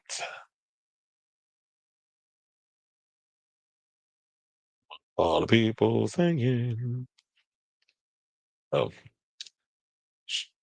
Desmond says, "Hi, Chris. Do not care what negative things people say. I love your YouTube video clips, and you say and tell it as it is. You're really I admire that, and you. Well, thank you. And I think you know what when y'all say this stuff, I need y'all to humble me every now and again because sometimes I do get like I'll be like I don't care, but a lot of times I'll be like I'll be ready because New York thing. We would just be on the defense all the damn time. So sometimes I'll be ready to be like cuss a bitch out, but I got to learn to be like you know what? Don't worry about the negative because I should know this from other people having this experience. The more your channel grows, the more people that watch your program and stuff, the more negative things are going to come. It's the yin with the yang. You got to take the good and take the bad because that's the facts of life, as they say in that damn song. So I should be prepared for it. But I'm human too. But thank you for that comment. You said, not you with all these damn emojis. It what look, y'all probably gonna kill me, but I ain't even finished the last two episodes. I don't know why I always do this. The minute I get to the end of a series, I stop. I never finish like the finale or the two episodes. So that always happens. And I don't know why I do that. Maybe I think maybe subconsciously I'm like, I don't want the series to end, so I just be in denial. That's probably why I do it. That would have been a cool idea to see Alien 5 to happen because Alien Resurrection, wasn't the name of it where they made Ripley like this killing machine? That was so damn stupid. Oh no, I did. The moment after they wrote that comment, um, I after I wrote that long thing and YouTube was like gave me that warning before I hit send, I was like, let me just delete it. And now I was like, high use or whatever. So they're going. Me either. I haven't finished it either. I think I had like 3 episodes left. But here's the gag. I never finished any of the monster series. I didn't finish Jeffrey Dahmer. I didn't finish the Menendez brothers, and I didn't finish Ed Gein. I just think that that's what happens with me and anything Ryan Murphy. I don't finish his shows. It's probably been a while since I've even finished a full season of American Horror Story. Maybe it's just the writing. After a while, I'm like, okay, I think I've got enough of the sensationalism of this mess, so I just bail. Got to finish watching what? Ed Gein? Is it? I thought it was on. It might be. Well, I thought Discovery of Witches was also on Shutter. I've been bombarded with so much stuff. I barely have time to watch scripted shows. I'm trying to do better with my time. But anyway, let's get back into the show. Let's do a follow-up on this Jeremy Renner story. So apparently you already know the other day, I didn't even cut up that episode. I didn't even get a chance to edit and do all of Friday's topics and put up on the thing. But since it's a follow-up, I'll just use this one. But anyway, for those who are not aware, there was a situation that happened between this woman by the name of Yi Zhao, who is Jeremy Renner's Chinese business partner. So apparently she went on social media and started spilling tea about Jeremy Renner, basically saying that um they were a couple for like a millisecond. He was lonely, then she was giving him attention. They were dating for like I said, a millisecond. And then I guess when they got into he was in one of his little drunken stupors. You already know when it come down to certain people, the truth comes out in when you drink it. A lot, they always say alcohol is a truth serum. So with all that being said, he threatened to call ICE on her. So people out here calling him a racist and all that other stuff. But he decided to go and speak to Variety, of course, because they're a major movie trade. So he went to speak to Variety and basically said the allegations made are totally inaccurate and untrue. And it wasn't even him. That was what his rep said. They also said that Renner's lawyer did not immediately respond to a request for further comment. Now, Zhao's 37 first levied claims against Renner on Monday with a series of Instagram posts, including the hashtags #cancel and #cancel Jeremy Renner. Well, look, I always say it should be two sides to every story. Is her side, is his side, and then somewhere in the middle is the truth. And we need to allow all of that to play out instead of y'all being so quick to jump online and trying to cancel somebody. And y'all be so quick to jump to that damn conclusion. Now, do I believe that there's possibility that Jeremy Renner did the things that he's being accused of? I actually kind of do believe that he said all these things because, and this is based off of his ex-wife basically saying that he threatened to unalive her and then himself and was very abusive throughout their relationship. And when he would get drunk, he would get very violent. So she claimed she began dating Renner after he contacted her in June by sending a string of unwanted slash unsolicited pornographic images of himself via DM and WhatsApp, and then seduced her by loving me so much I believed in him slash the power of love. I'm thinking what that was. He love bombed you, but sidebar. Can you release some dick pics? My nosy ass want to see what he working with. Well, look, I also want to know that if that peen wasn't damaged by the snowplow, because remember that snowplow damn near killed him. There's no damage to the peen, like it don't look like some out of a what's his name, John Wayne Bobbitt. Remember him when Lorena went and cut his meat off, and he tried to use that and jump into adult film. Let me tell you, the '90s was a time. Now, she also claims that she has been contacted and destroyed by a setup of smear fan campaigns. And then when she went and confronted him on it, he was basically like, well, I can't control them people. Okay, gaslighter. Now, this saying, quote, this experience really shows the dark side of Hollywood and the smear campaign to deter women and Asian female filmmakers and women in general. This is what Zhao wrote in another post. I'm appalled but happy to read. Also, many support um, from friends and media that will continue to uncover domestic abuse, abuse of women, and unwanted, unsolicited corn attack against innocent young women. Now, speaking to the Daily Mail on Thursday, Zhao expounded on her allegations. She claimed that she was with Renner on the evening of August 20th to discuss a documentary project. Renner allegedly consumed a bottle of wine. Funny enough, people get lit off of wine. Wine just makes me sleepy. Zhao categorized Renner as violent in a text that she claims to have sent to another party in the evening. Zhao alleges that she resorted to locking herself in a room out of fear. Now, prior to Zhao's allegations against Renner, the pair had been reported to be working together across a series of projects. She was directing a documentary called The Chronicles of Disney about the legacy and history of the studio, in which Renner is interviewed as a talking head.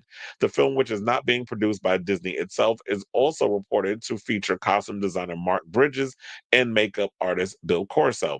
Now, Renner is also a voice in Zhao's Stardust future, Stars and Scars, which claims to be the first animated feature entirely created by, not AI, child. Now, we doing that? Mm-mm. No, ma'am. Per Variety, the film has set its sights on a awards qualifying theatrical release for November and a portion of revenue to be donated to Renner's charity, Renovation Foundation. So yeah, there's that. But here's the thing. Shout out to It's Luke 7. He be cracking me up with his unfiltered, profanity-ridden videos. He went and did this hilarious video on Jeremy Renner that I actually want to share with y'all if y'all have not seen it. So hold on as I pull that clip up and we'll come back and talk. If Please you needed hold. more evidence that Hawkeye is the worst Avenger, I've got some for you, because a former filmmaking partner of Jeremy Renner, the Arrow Man himself, is now detailing an extensive history of unsolicited dick pics, violent and angry behavior that led to her locking herself in the bathroom because she was afraid for her life, and alcohol abuse. Oh, and when she brought all this up to him, he threatened to call immigration on her. I guess Jeremy Renner desperately wants to be in the club with Chris Pratt and Dean Cain. You know, the club of superhero actors who'd get the shit beat out of them by the characters they play. And it's not that big of a shock, given that about 10 years ago, his then-wife says that he threatened to kill her and himself during a stint of drug abuse, and then he was in that movie where his character's love interest was a woman who was convinced that she was the reincarnation of the Mustache Man, and we all saw just how much Jeremy Renner likes to drop the hard R. You know, one would think that having a near date with death where you got turned into a bloody fucking mangled pulp by a snowplow would have you reconsidering your life choices. But no, some people are dog shit all the way down. So welcome to the club, Jeremy Renner. I hope you enjoy never getting a fucking Marvel check again. If you needed more... Okay. So I'm like, wait a minute, what movie was that? Because I don't know what movie was talking about the lady and whatever that was. I'm like, what movie was that? I must have missed out on that one. Look, I know about the damn, what was the movie that he did that was with Elizabeth Olsen and it was about the indigenous women that were being Wind River. I love that movie.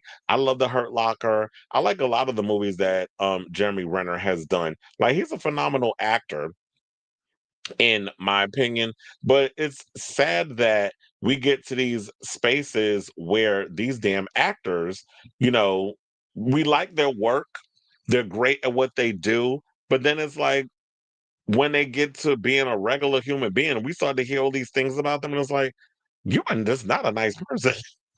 Like you would think, like he said, that that snowplow would have humbled his ass, but no, you the same old messy, drunk, rude, racist. I mean, if you out here threatening to call ICE on an Asian lady, you racist, sir. So if you doing that to her, I do wonder what he be saying about other races.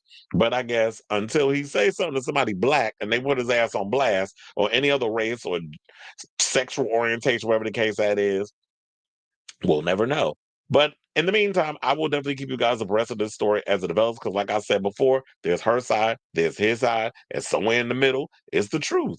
And some of the comments, the comments on It's Luke 7's thing was funny. Somebody said maybe the snowplow knew things we didn't. Another person said, I'll get on the Renner hate train, but don't diss Hawkeye. Well, Hawkeye was kind of a simp in that movie. Y'all did kind of bitch him out. Like y'all want to talk about a weak character? Oh no, they weak to like especially in the first Avengers movie. I don't know why I can't um scroll down on the other yeah, I don't know why I can't on the TikTok page like the comments is not scrolling, but whatever, it don't matter. Y'all got the gist. So I definitely want to hear from y'all. What do you guys think of this story regarding Jeremy Renner and these allegations that are currently plaguing him? Do you think that, with all this being said, this will be the end of his career? Quiet as it's kept, they still working with problematic ass Chris Pratt. I do not think they're gonna have any issue with still working with Jeremy Renner because, like I said, at this point, it's her, it's her word against his, and until this could be proven, then I guess the hashtag cancellation of Jeremy Renner will be what it is. But apparently, it seemed like Disney is not getting involved. He's still got a job, allegedly. That's if they decide to bring Hawkeye in the Avengers Doomsday. I don't even know if he's in that because I don't remember half the people that they put on Chairgate. But anyway, let me know what you guys think of this story in the comments down below.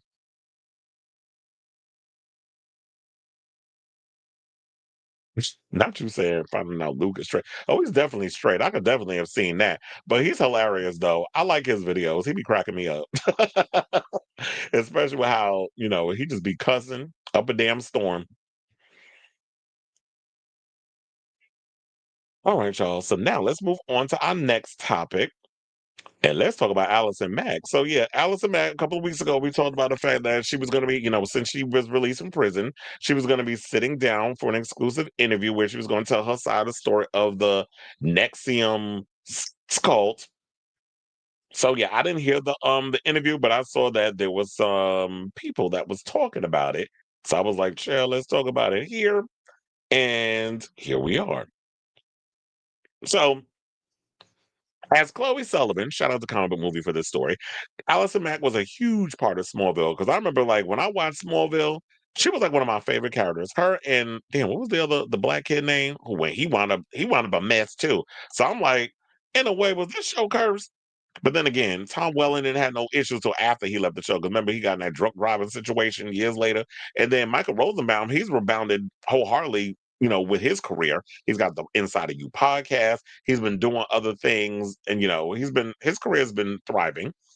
So they said while it's unlikely that she'd have gone on to do much more than the odd TV role, the actress would have surely been popular on the convention scene among fans of the long-running Superman series. Yeah, that's definitely something I could have seen her do. She could have definitely made a killing doing panels, kind of like Rose McGowan or Danielle Harris. Like she could have definitely had a big career doing the panel situation and making money off her merch and doing meet and greets. So ultimately, Mack ended up spending nearly 2 years in federal prison for her role in the sex cult NXIVM. Now she's telling her story in a 7-episode podcast, CBC's Uncover Allison After NXIVM, which premieres today. The leader of the cult, Keith Raniere, and he ain't getting out of jail. He's serving a 120-year sentence for sex trafficking, racketeering, fraud, and other crimes. Billed as a self-improvement group, the reality was far more sinister. Mack was one of his masters tasked with recruiting sexual slaves, delivering them to Raniere, who often branded and SA'd them. In the first episode of the podcast, Mack admits to being willfully ignorant of much of what was happening in NXIVM, saying, I purposely kept myself from hearing things that would have been uncomfortable for me. So you was aware of everything that was going on, but the minute you felt like, oh, I'm going to channel my inner actress and disassociate myself from the reality, so I'm going to pretend to be this little character over here. See, I'm thinking of it in actors' terms, where it's like, oh, I'm going to just separate, move that over there. I'm gonna focus on this. I'm gonna do all the things I need to do that's gonna benefit me because of the power and everything that was coming along with it, while all these other people suffering. Because he ain't gonna do that mess to me. But all that did was put your ass in jail. So you can't disassociate yourself from a situation that you're an equal participant in. So now, believing that Renner was manipulating and grooming her as he was the other women in the cult, she explains, if I recognize that Keith was manipulating all of us, and that is what, and that this was a strategy for his own perversion. I had to acknowledge what I had chosen and that I had hurt people. When it was revealed that Renner had been exploiting underage girls a year after Matt was first charged, the actress pleaded guilty to racketeering charges and turned on her former leader. She remembers thinking, I don't know how this is true, but I'm going to plead guilty because I am guilty. And I do believe that's true. And I'm going to trust that I'll be in therapy for years after this and figure out how this happened. What I want to know is how did you get caught up in this from the beginning to the point of you saying that you were groomed, but you were getting collecting girls for him to do the same thing to you?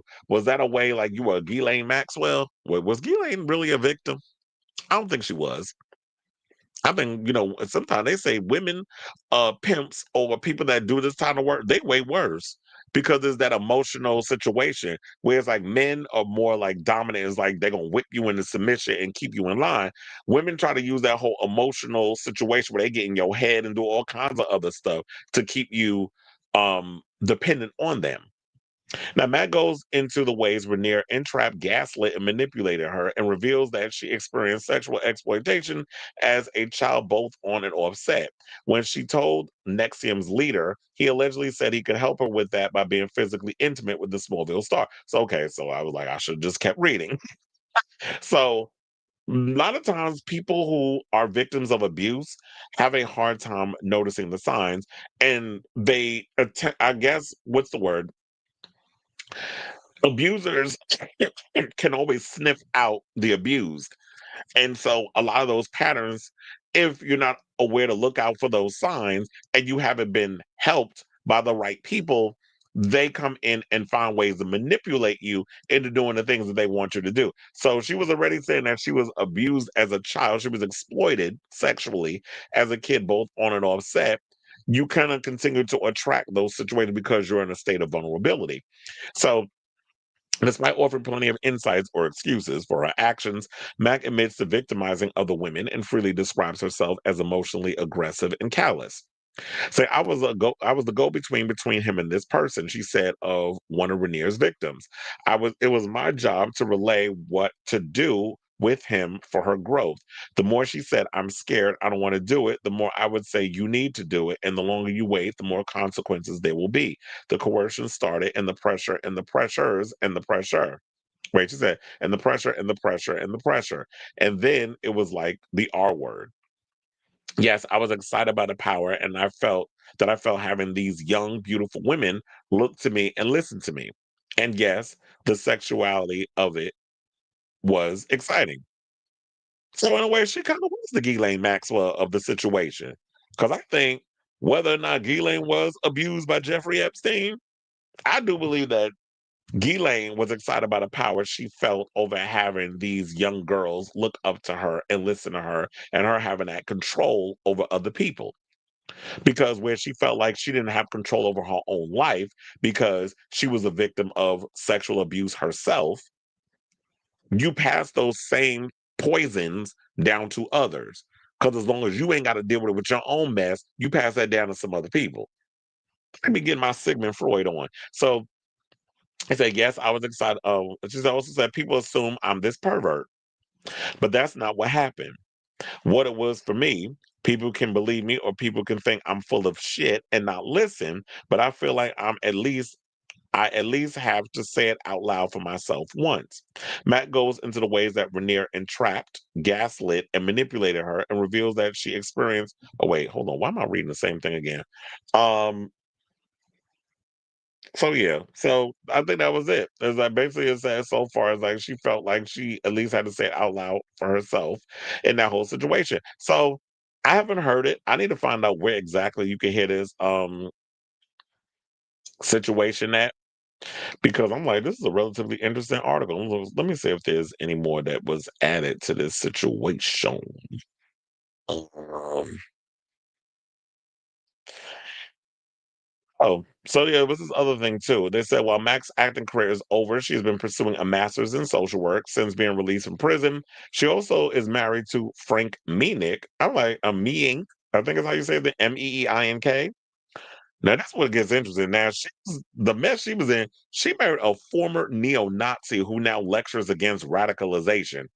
Child, where do y'all find these people? But I'm like, hopefully she's getting the help that she needs with her getting the social work, that might actually be interesting because it's like, I was a victim who's now taking my life back and those sort of things. Same thing like with, even though I don't think her situation is the same because she wasn't doing nothing this extreme, but Eliza Dushku went through something similar where she was SA'd on the set of, I believe, wasn't it True Lies?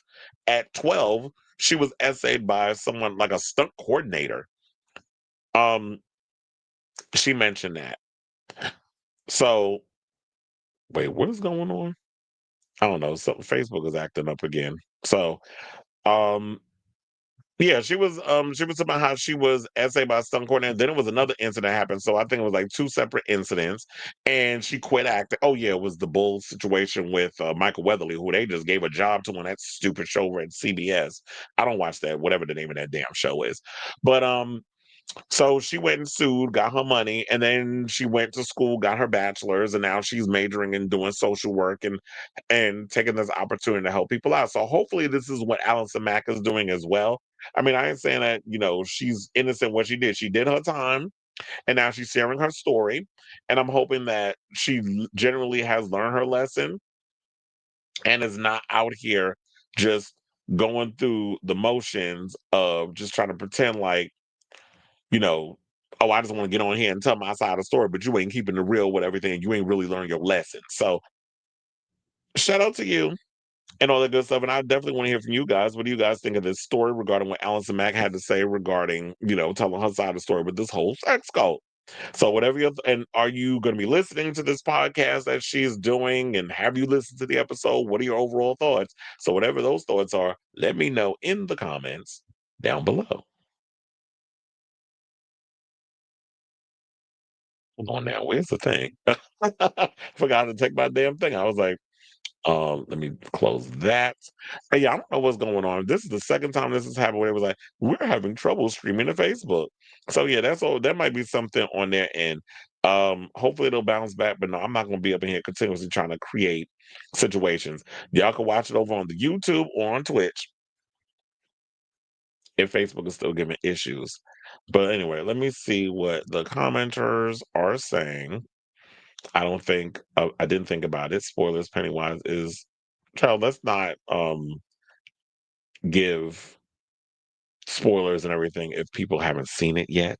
Because I don't know if anybody in the chat is still waiting to watch episodes. I mean, didn't watch last night's episode. That's why I always try to be very vague with certain things that I say because I don't want to spoil things for people. Oh yeah, well, we all knew that was gonna happen with Mega Flopolis. That he went and put up all that money, his own money for the film. That's why they always tell you never use your own money to make a movie because you never know if you're going to get that, a return on that investment. And yeah, now he's got to be out here selling stuff. According to John Camping, he's selling his home mansion and basically downsizing. At this point, it's like, why not? Look, there was some basketball player that had lots of money, lost it all. Now he back in the projects and posted that. I think it was World Star Hip Hop posted that. It was like, you know what? It's real humbling out here in these streets. That's why it's like, if I was to ever get to a place in my life, or I'll just be like, when that time comes where I make that kind of money, where I'm like making millions of dollars, you got to be able to prioritize yourself. I'm still like, will be a regular, simple type of person. I just want a couple of things. I'm gonna still let my money build, but I would never be the person. Oh, I gotta buy a Lamborghini. I gotta have like 8 cars in the driveway, and I gotta have all this expensive stuff just because financial literacy is so important, and that's something that I don't think that enough people learn. And when you come from nothing and you get so much when you're so young, a lot of times people don't really know what to do with that money. So I definitely think that people need to learn financial literacy. That should be taught in schools.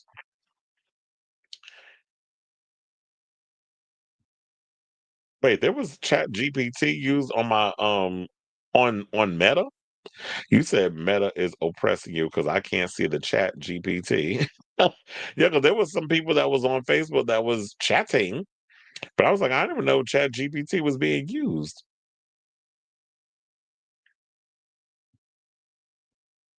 All right, y'all. So now let's get back into the show. Where we going? Oh, let's talk about Mariah. So Mariah Carey, like the day November 1st hit, you already know what she does. She does a stupid It's Time tradition. She don't even let Thanksgiving rock before she up in here talking about some damn Christmas. But with that being said, she's being dragged online because people feel like she's being a little tone deaf in regards to this whole Christmas situation. So on Saturday, November 1st, the Queen of Christmas, as is tradition, released a video signaling that the holiday season has officially begun. For years, the All I Want for Christmas Is You Singers Festive Countdown has been a bomb for fans, that's BALM, not BOMB, for fans eager to dive into the festivities until now. This year, the announcement doubled as an ad for beauty retailer Sephora, and reactions have been anything but cheerful. So, when she did the video, I would play them on here, but I don't know. I could probably get and demonetized, whatever. So I'm not even gonna play it. You can just go on her Instagram and check it out. So in the video, she dons a white gown with angel wings, Halloween slayed, but now it's and then she begins only to stop herself when she discovers her bag of Sephora products have been raided. Spill the tea. Who's the thief? She asked before spotting comedian and one of the world's most annoying comedians, by the way, Billy Eichner, dressed as an elf, absconding with her Sephora swag. Busted. Bad news, Mariah Carey. The elves are striking this year. Eichner's elf declares. Elf revenge for putting us through holiday hell. Santa's helper quit. I'm pawning all this so I can afford elf therapy. She fired back. That's my blush, elf boy. Your lipstick, I'm taking it. Christmas is canceled. No bells, no cheer, no glam. Bye, sweetie. So, they were trying to do all that other stuff up. It was stupid. I was like, and now, of course, after seeing that, the video required mixed reviews. While there's some people that liked it, some people didn't have a problem with it. Others are kind of looking at Mariah, you a little tone deaf, especially with everything happening with the government shutdown. People are trying to figure out how they're gonna be able to feed their damn kids. And with the tariffs and the economy being in the toilet and flights being canceled, the world's on fire, literally and figuratively, because of this incompetent ass administration. Here you come with all your little Christmas bells and whistles and thinking that nothing's changed. And people are like, ma'am, read the room. So one person says, so disturbingly out of touch. This is what one person wrote in the comments section of Mariah's Instagram post. Time to boycott the folks at Sephora who thought it was funny to make fun of real struggles people are facing nationally right now. Another added, really disappointed in this ad on mocking boycotting strikes, workers needing health care and mental health. And if anybody should be an avid supporter of mental health, is Mariah. If you know what I'm saying, and I think you do. Now, TikTok users have also weighed in on the controversial commercial. One called the clip corny, which I did say it was. Well, I said it was stupid, but stupid, corny, same shit, different toilet. Saying it appears to mock working class people who have decided, you know what? I'm not fueling this economy. I'm not spending all this money on Black Friday. Shout out to y'all who not doing the whole Black Friday thing. And shout out to y'all who just like, you know what? Fuck Christmas. I'm not participating in this foolishness. And I'm not going to be funneling this economy. You rich people want to continue to hoard all y'all money by feeding us a bunch of crumbs or whatever. Then we're not going to give y'all no money. Y'all not going to fuel us. Why the hell we going to fuel y'all? So, in a viral post, beauty influencer Jasmine Hinton argued that All I Want for Christmas Is You is arguably an anti capitalist anthem, as Carrie sings about wanting to spend time with the people or the person that you care about the most rather than focusing on material possessions. Yet somehow, this ad does the exact opposite, and it's a dig at consumers for boycotting all these corporations. I don't understand why they need to do that. This is what Hinton said. She went on to frame the ad as a reflection of current class tensions, saying, I think it's really just rage bait. The fact that big corporations are doing this is so ridiculous. Having Mariah Carey dress up as an angel and then having the elf be the thief This is a class war, and it's right in front of us. Now, another TikTok user echoed Hinton's sentiments in a viral post saying the following: "These companies are laughing in our faces. What do you mean you have the L's boycotting and they're not working?" Excuse me. They continue. "So if your goal really and truly is to not pay for anything, not buy anything this holiday season, you need to stand on that. If we sit here and still buy up all the stores this holiday season, they're going to continue laughing in our faces all the way to the bank." Now, as it is right in the post, has nearly 90,000 likes and more than 4,500 comments. Now, of course, reps from Mariah and Sephora did not respond to the request for comment. And shout out to Entertainment Weekly for the story, because they're the ones that covered all of this. But here's the thing: I just think all of this is just, capitalism, tone deaf BS. And Mariah, leopard never changes spots. She's always kind of been just completely and utterly oblivious to what's going on around her. And while we find that cute in certain phrases, in certain situations, with this situation, I just think that people find it just utterly tone deaf and utterly ridiculous. But what I want to know from you guys is, what do you think of this story? Do you think that people are overreacting, that people are reading too much into this situation regarding Mariah, and the fact they feel like that this is not the time or the place for you to kind of be just thumbing your nose down at hardworking people? Because if it wasn't those hardworking people, you wouldn't be able to have your little blush and your makeup kits or whatever the hell it is you got going on with this whole Christmas Sephora situation deal you got going on with them. So, and Billy Eichner, of course, why would you find the most annoying person to be in that damn commercial? I can't take him. The Billy on the Street stuff was cute back in the day, but now it's stupid. And don't even get me started on bros. So let me know what you guys think of this story in the comments down below.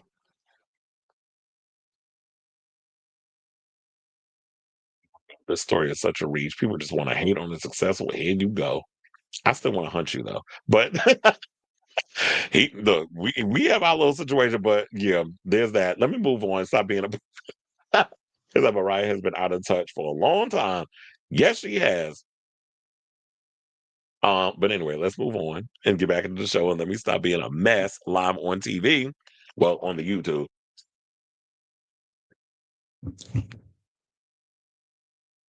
Yeah. Okay. Now, speaking of backlash, let's get into this Braxton backlash. So Trina Braxton has been under fire yet again, over some recent mess that she had gotten herself into regarding her sister Tamar. Because if y'all been watching the Braxtons, if you haven't, I'm gonna just fill you in real quick. There's a whole situation going on with their niece Ashley wound up speaking out on TikTok in a very myriad of videos. I don't know what other streaming platforms, if she's been on Instagram doing whatever the case is, but I know for me watching her videos on TikTok, and we've covered it here, that she has spoken out and said that one of her aunt's husbands had sent her inappropriate texts. I don't know if she was, I'm trying to remember if she was underage, whatever the case was. So then it was a whole situation that happened. The episode just recently aired where they had the explosive fight between the sisters at the table, the cease and desist. And, between the sisters, she ended up getting all up in Tony's face because I think she mentioned Birdman. And they blurred his mouth out. "You think I love Birdman too?" And she was like, "Don't you go there, bitch. Don't you fucking go there." Got up in her face. It was like the Rottweiler getting in the face of the Yorkie. That was Trina's words, not mine. And then it was like, and then she gets in the middle trying to break it up to my, "You was a superstar. You can't be acting like this. This ain't love and hip hop. You can't be up in here trying to fight on camera." And then Tamar said that Trina hit her, which she didn't, because we watched the footage. She tried to pull her by her wig, tried to snatch the wig off. Then she kicked her. So, and she was like, "No, I didn't do nothing to you." So they just let Tamar sit there and look crazy, even though Tamar is the one that put herself in that position to go there with the mess. And here we are now. So the word on the curve was that it was Trina's now deceased ex. Were they still married at the time when he died, or were they divorced? I can't remember. But her husband at the time, Gabe, apparently was inappropriate. But now he's no longer in the union. He's not here to defend himself. And they trying to say that she was complicit in the whole situation. So I guess we're not getting the whole full story. So everybody's out here looking at Tamar like she the crazy one, even though she put herself in that situation of behaving the way she behaved. And now Trina and Tawana and them, and even Tony is like looking at her like, we're completely oblivious to what's going on, but it's just Tamar flying off the handle. And we know at some points, Tamar is a chaos demon. She like all the drama, she like all the craziness that she brings in there. I mean, hence the recent situation with Funky Dineva. Remember when she was trying to put out the music video or the video? I don't even know if it was a mini movie music video of Mendices and all of them, and her ex-husband's in the video, Funky's in the video, and how she left Funky out here high and dry getting annihilated on social media, but because it's good publicity and it's giving her attention, she let it rock. Same situation like with all this cheating allegations and stuff going on where she done slept with Tony Mann, and then you up in here being doing a little too much with Birdman, wiping the sweat off him. Bitch, you ain't fuck. Well, allegedly. You not that ain't your man. You ain't, letting them ride reverse cowgirl up on him. So why are you dapping sweat off a grown ass man when his wife is at home doing what is she doing? So with all that being said, now Trina is getting dragged because she decided to align herself with the enemy, and she being an op by mingling with K. Michelle, who y'all know K. Michelle cannot stand a Muppet, because that's what she calls her. So the Braxtons, as y'all know, has been a tough show for some fans to watch, even after just 2 seasons. Evelyn and her daughters said that they were returning intelligent to honor Tracy, who passed away. However, many viewers felt like the first season was dark because too much focus was placed on Tracy's son and widower. Interesting enough, the current season has also been met with similar criticisms from fans. This is due to the very contentious relationship between the Braxton sisters. Tamar rubbed the family the wrong way after she invited the niece, Ashley, on her podcast. So now Trina is being accused of being messy by mingling with K. Michelle because she publicly supported K. Michelle because she got her upcoming long overdue country album coming out. Especially because as I said before, K. Michelle does not get along with Tamar. The exchange began when Trina commented under K. Michelle's post promoting her Bringing Nashville to Atlanta private listening event, writing, "You know I love country music." K. Michelle warmly replied, "Come see me, Trina. DM me. I'll set it up. The album is great." And K gonna play into it. Or maybe they weren't thinking too much of it. It was just a harmless situation. But the rest of us, nosy people, when y'all start putting this stuff publicly, we read a bit into it.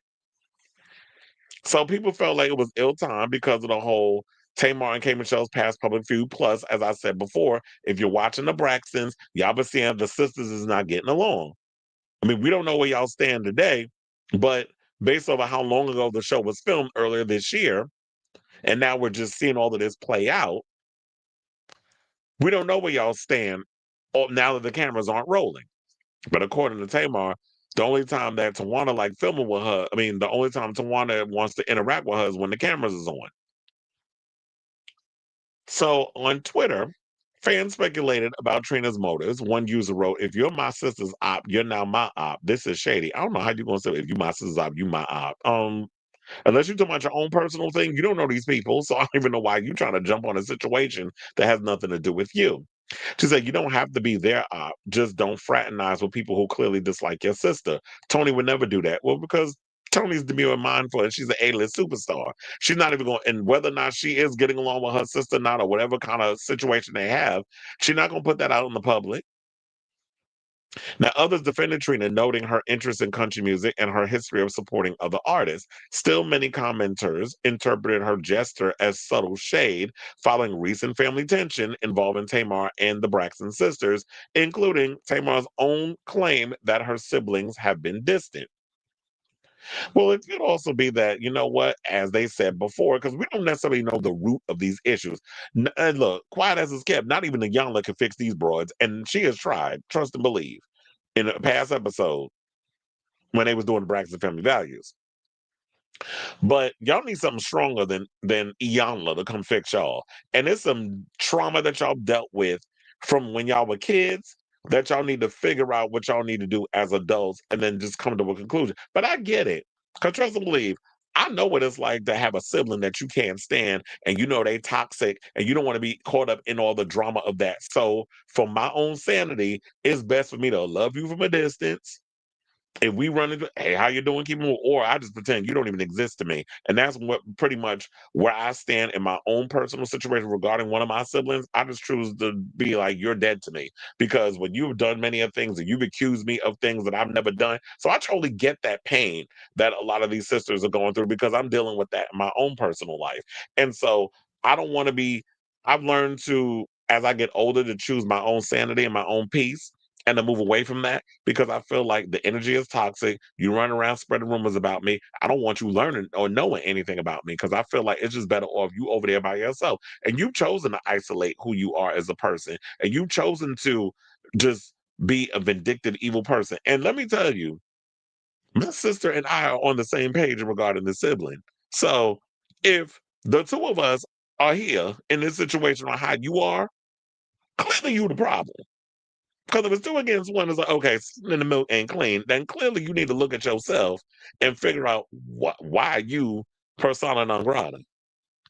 Now, despite the criticism, Trina nor Tamar has addressed the backlash publicly. K. Michelle's country project is going, well, they said it's supposed to come out on the 8th, so it's out already. So but that's weird because today is. Oh wait, no, that was a Friday. Why am I just now hearing about how album came out? Like we know about Rosalia album, we know Madonna dropped the 20th anniversary of Confessions, but why we ain't hear nothing about K Michelle? I mean, bad enough country people got relatively ignored at the Grammys with the nominations because Shabuzi ain't get no kind of nomination. But his latest single sound like that Tipsy song. Definitely gives me one hit wonder tease. You might not want to try finding a new genre to jump into, sir. But everybody else, it's just like the country music situation about as dry as that gin, dry as gin, because gin is dry as hell. If y'all ever tasted gin, mm-mm, that is an acquired taste. But nevertheless, here's the. Let me pull this up before we get up off here because I want y'all to actually see the Instagram situation. So yeah, this is the K Michelle advertisement. And she put it's been a long time. We aren't new to this. I wanted to cordially invite you all to my private listening party for my new album. It's a tradition for me every album to allow my fans from different cities a space to come together and hear the album first. I would like for all of you to be a part of this journey with me. And she dropped that. And then there is Trina's comment where I don't know if y'all could hold on, let me take that out, where y'all can see it, where it says, I love country music, and then K Michelle puts the whole DM situation. See, I wonder if she went. If y'all know if she went or whatever, let me know in the comments. But what the people said in the comments was even shadier. Um, oh yeah, these are the people putting their comments and talking about you are messy, these sisters are a curse. And then somebody put ill. Another person put trifling. Another person put, please don't do it. She is your sister. I know you may be mad, but don't do it. Um, then another person says she could actually be facing backlash because she doubled down on a predator texting her niece. And look, it is going to show that you will put your man before what he did to your niece because you want a companion, you don't want to be alone. And there's a lot of women that do that. They kids out here getting sexually abused or whatever the case is, or members of the family, and y'all look the other way because I love him. You like an abuser? Okay, sis. Um, and now we have this situation. And Tamar said she tried to come out and tell the family regarding stuff that she had to deal with, and when she was young, and nobody believed her. The family didn't believe her. Another person said Trina is grown and can support who she wants. Imagine Tony beefing with everyone Tamar got smoked with. Well, Tony did mention that a lot of time because of Tamar's shenanigans is that her publicist has had to work overtime trying to refute a lot of situations that's going on. So while technically Tamar ain't, she's like, I'm not using a publicist. No, you may not be using her, but you have to realize that your actions have consequences because you are my sister and you're more infamous than famous because you like all the drama and wherewithal I'm having because of my reputation as being the A-list superstar. I know people probably hate that we got to put things on levels, but Tony Braxton came out the gate first. And Tony Braxton was the A-list superstar. Still is. because she was just at Kris Jenner's 70th birthday party at Jeff Bezos's mansion. Miss Pastor Perry was there, Oprah was there, all the Jay-Z and Beyonce was there, all the big A-list celebrities was there at that party. So if Tony Braxton is hanging with the elites while Tamar is busy on the chitlin circuit in Atlanta, we got to talk about the levels of success here. And it is what it is. It's no shade, it's just true tea. So um you talking about that Tony beefing with everybody that Tamar beef with, that may not be so, but her publicist is working in overtime trying to preserve Tony's reputation, because you have to realize when you the A-list star and you got the other sisters doing their own thing, they all try to attach what they're doing on this other person. I'm not saying it's fair, but that's what they do. So that's the latest on this. I definitely want to hear from y'all. What do you guys think of this story? Do you think Trina is in the wrong for supporting K. Michelle, knowing full on well that K. Michelle don't like Tamar? Or do you think that it's like, you know what, if me and my sister not get along and I understand, I know all the bodies is buried and the shady things that Tamar does, and it's like, I want no more parts of her problematic ass. So it's like, I don't give a damn. I'm a key with the op. And I don't care what y'all say. So where do y'all fit in this whole situation? What are your thoughts? How do you feel? Let me know in the comments down below. But hold on as I close these windows.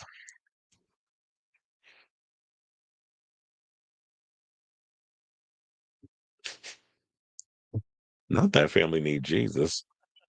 Yeah, Sam Jones the third. Shout out to him. He played Pete. Whatever happened to did he get in, was it some type of situation? What happened to him? I forgot what that was. I gotta look that story up. Yeah, no, not Bros. Luke McFarlane damn sure did, because I like Luke McFarlane. He should not have been in that damn movie. That movie was a mess. One topic late, but to add to Mariah, I understand people are struggling right now, but I love Christmas. I just made plans to go ornament shopping today after putting the Christmas tree up. Yes. Why did you put the Christmas tree up already? It is the 10th of November.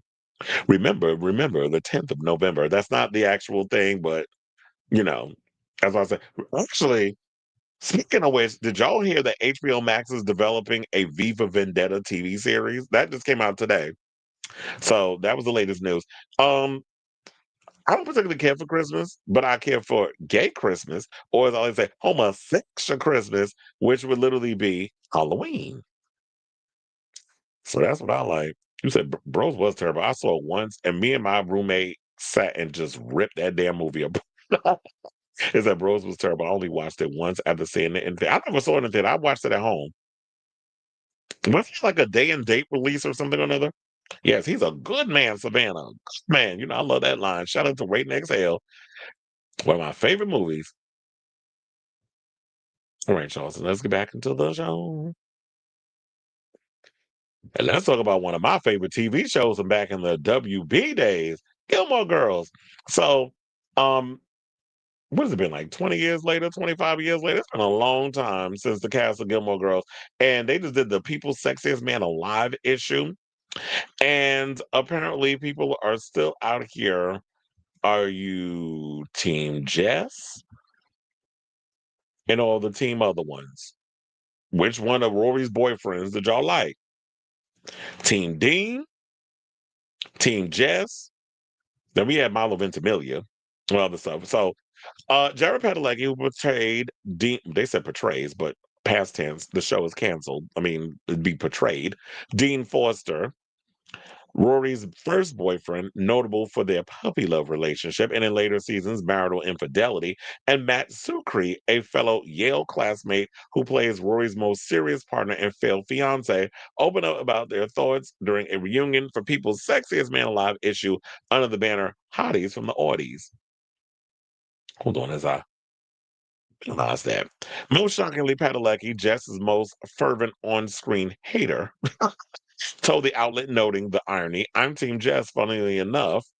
Just knowing the show and having some idea of where Rory was in her life, they all are flawed. Let's be clear. Well, I'll say Dean was flawed. They all had their issues, but today I'm Team Jess. In a similar twist, Milo Ventimiglia, known for his portrayal of OG bad boy Jess Mariano, is a loyal Dean supporter. Let me tell you something. I think out of all of them, I actually liked her with Milo Ventimiglia. I mean, Matt Sucre's character, he was cool.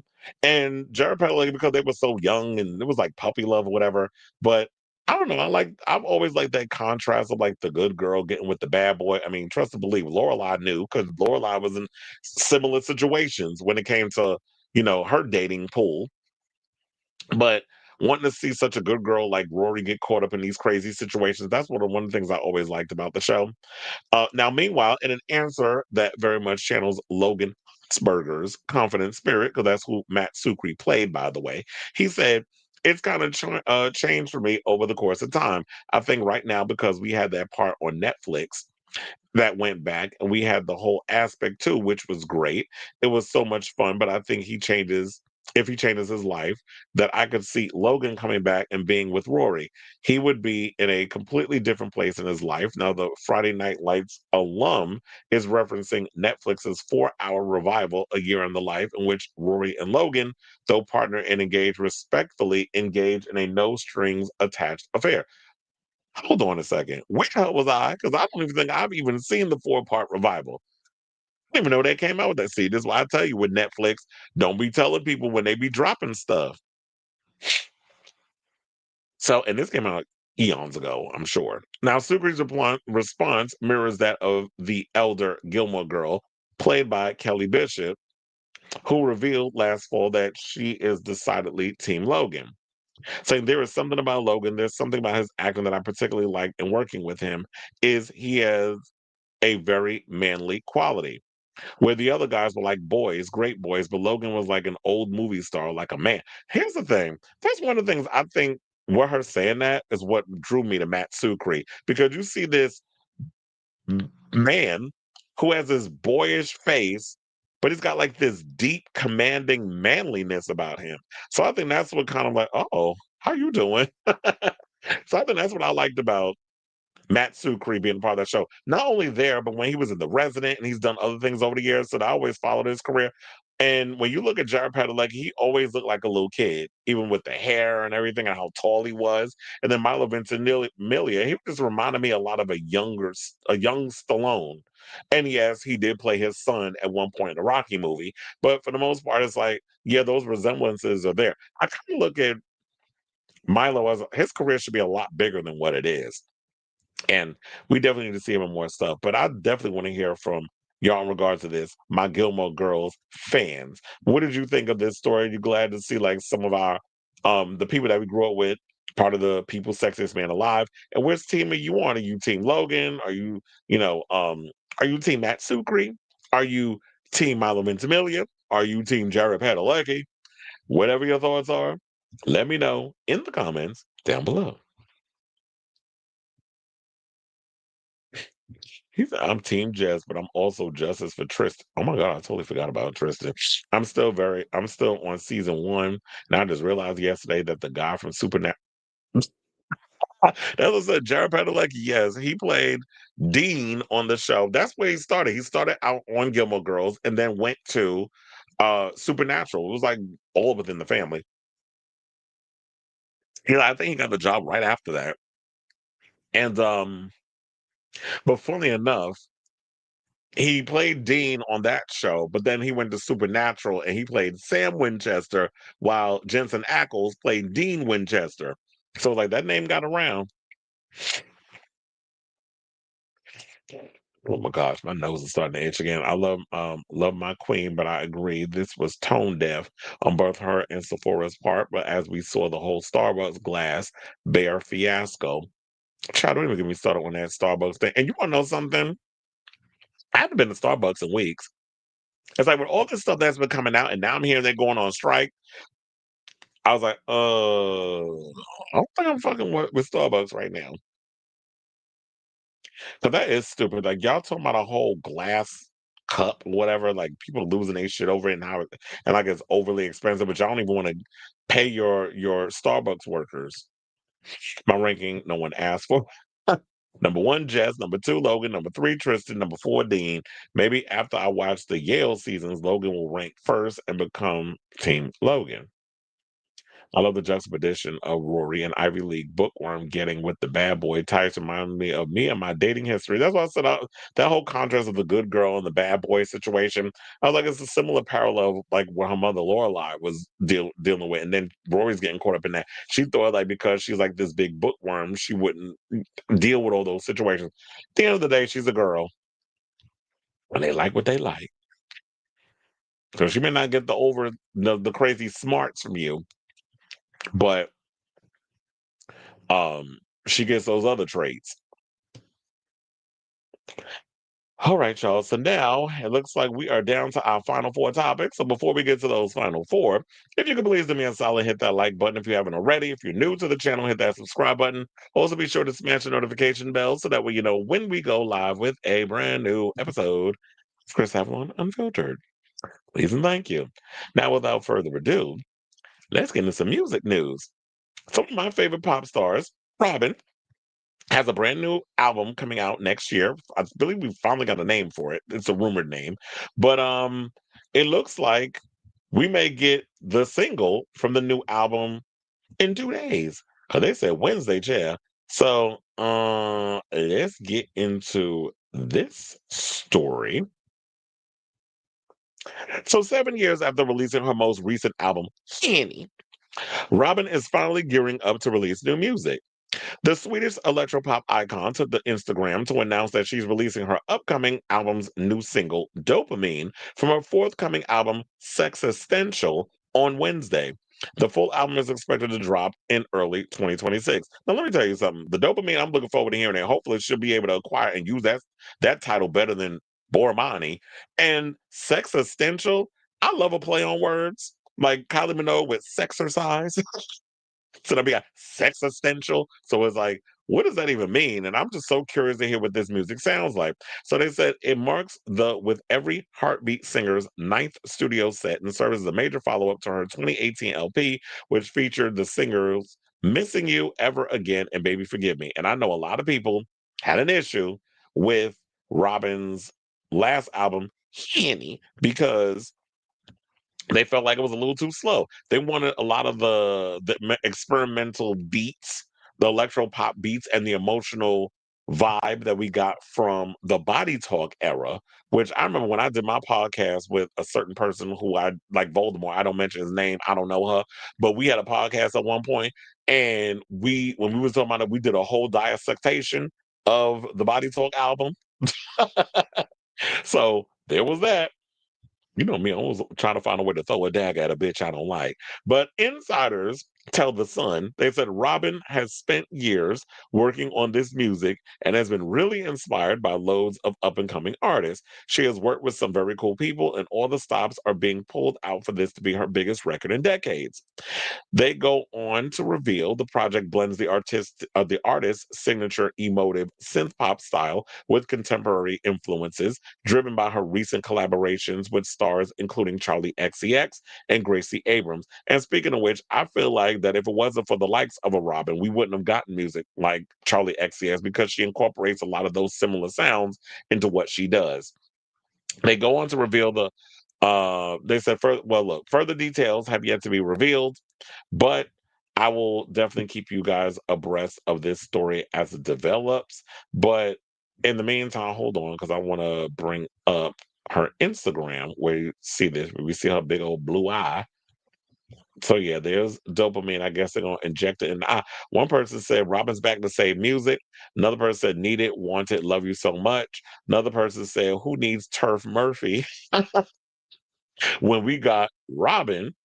Another person, I need to know, are we talking a single or an album? Well, they did say the single is coming, but the album is coming in 2026. I guess these are for people who haven't really been paying attention to what's going on in the news, but there's an album coming in 2026. But this is the first single that's dropping now.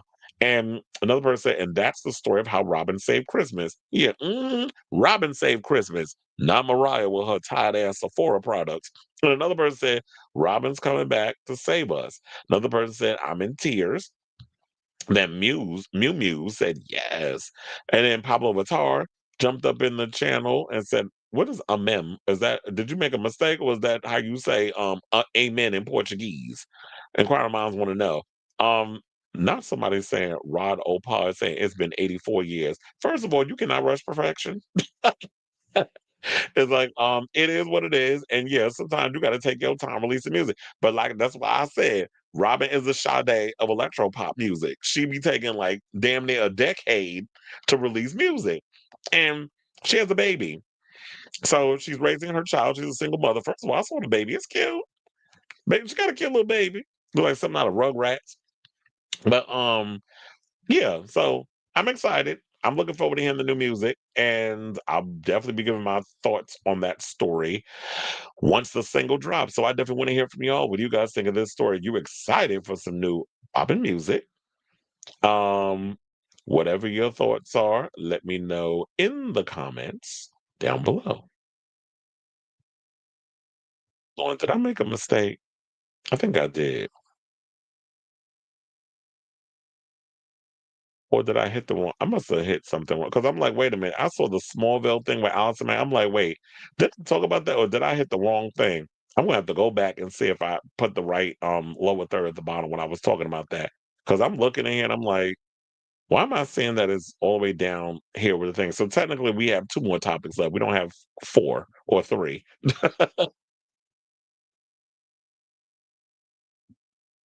Mhm.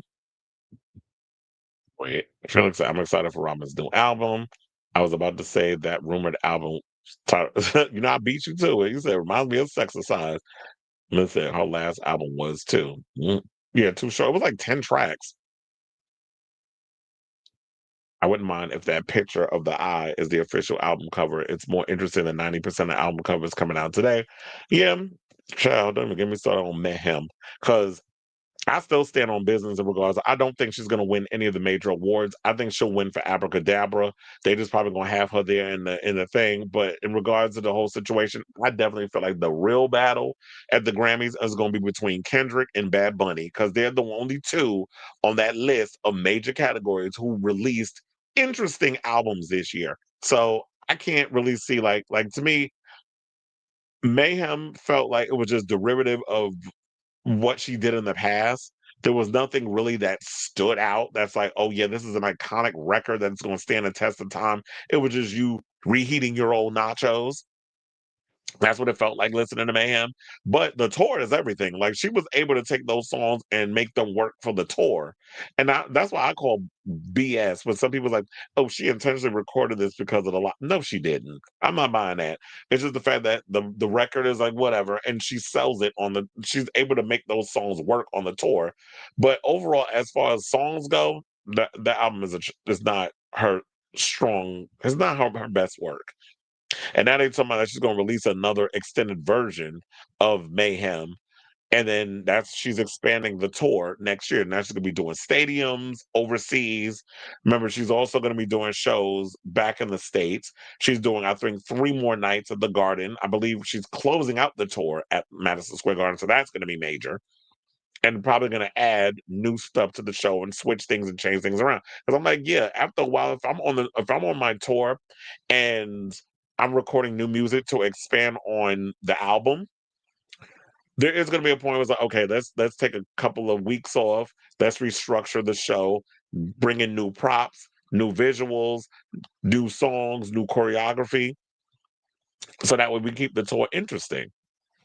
I've heard people that I work with complain like, "Oh, it's the same show every night." I'm like, if you're doing a show as elaborate and as extravagant as the Mayhem Bowl or any show Madonna does, you know it's literally the same show. When you're doing something that huge and that big of a production, you have to keep it the way it is. You can't just go off the cuff. Maybe you could do that and throw in a song or whatever in between, but for the most part, you have to stick literally to the script of that because when you're doing something that major, you can't just switch it up. It's not like they're standing on a stage strumming a guitar. Now, if you're doing that, you can change up your show any which way you like.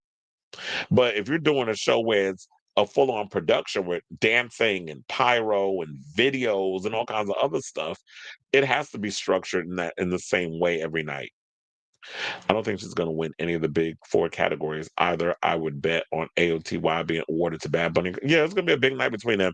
And I forgot to mention that Bad Bunny, I think, is making history as the first Spanish-speaking artist to be in all to be having to be nominated in all four major categories. It was 9 songs. Remember, Robyn didn't even want to do the album because her collaborator died. Oh yeah, it was 40 minutes long. Wasn't it Claus Allen that passed away? It was 40 minutes long. Remember, she's an independent artist, so she has to pay for everything. There's ways that you can, make that coin, whatever, via distribution. She doesn't tour or do festivals to fund a longer album. Well, she needs to start because my thing is, if you want to be able to make that money and stuff, trust and believe. If I was in a situation being independent, my ass is gonna be out there like Kylie Minogue doing festivals, which I believe she's doing Jingle Ball at the O2. I did hear that. I kind of wish she was doing Jingle Ball in the US because we are doing Jingle Ball. We do it every year at the Garden. I wish she was kind of doing it here and we could see her perform. But yeah, she doesn't but she needs to. And so I remember when she opened for Madonna on the second half of the Sticky and Sweet tour. Oh, did she? I never got to go to that tour. I think the only tour that I went to before um the only tour I did, I only saw Madonna twice live. Once was Confessions, and the other one was Celebration.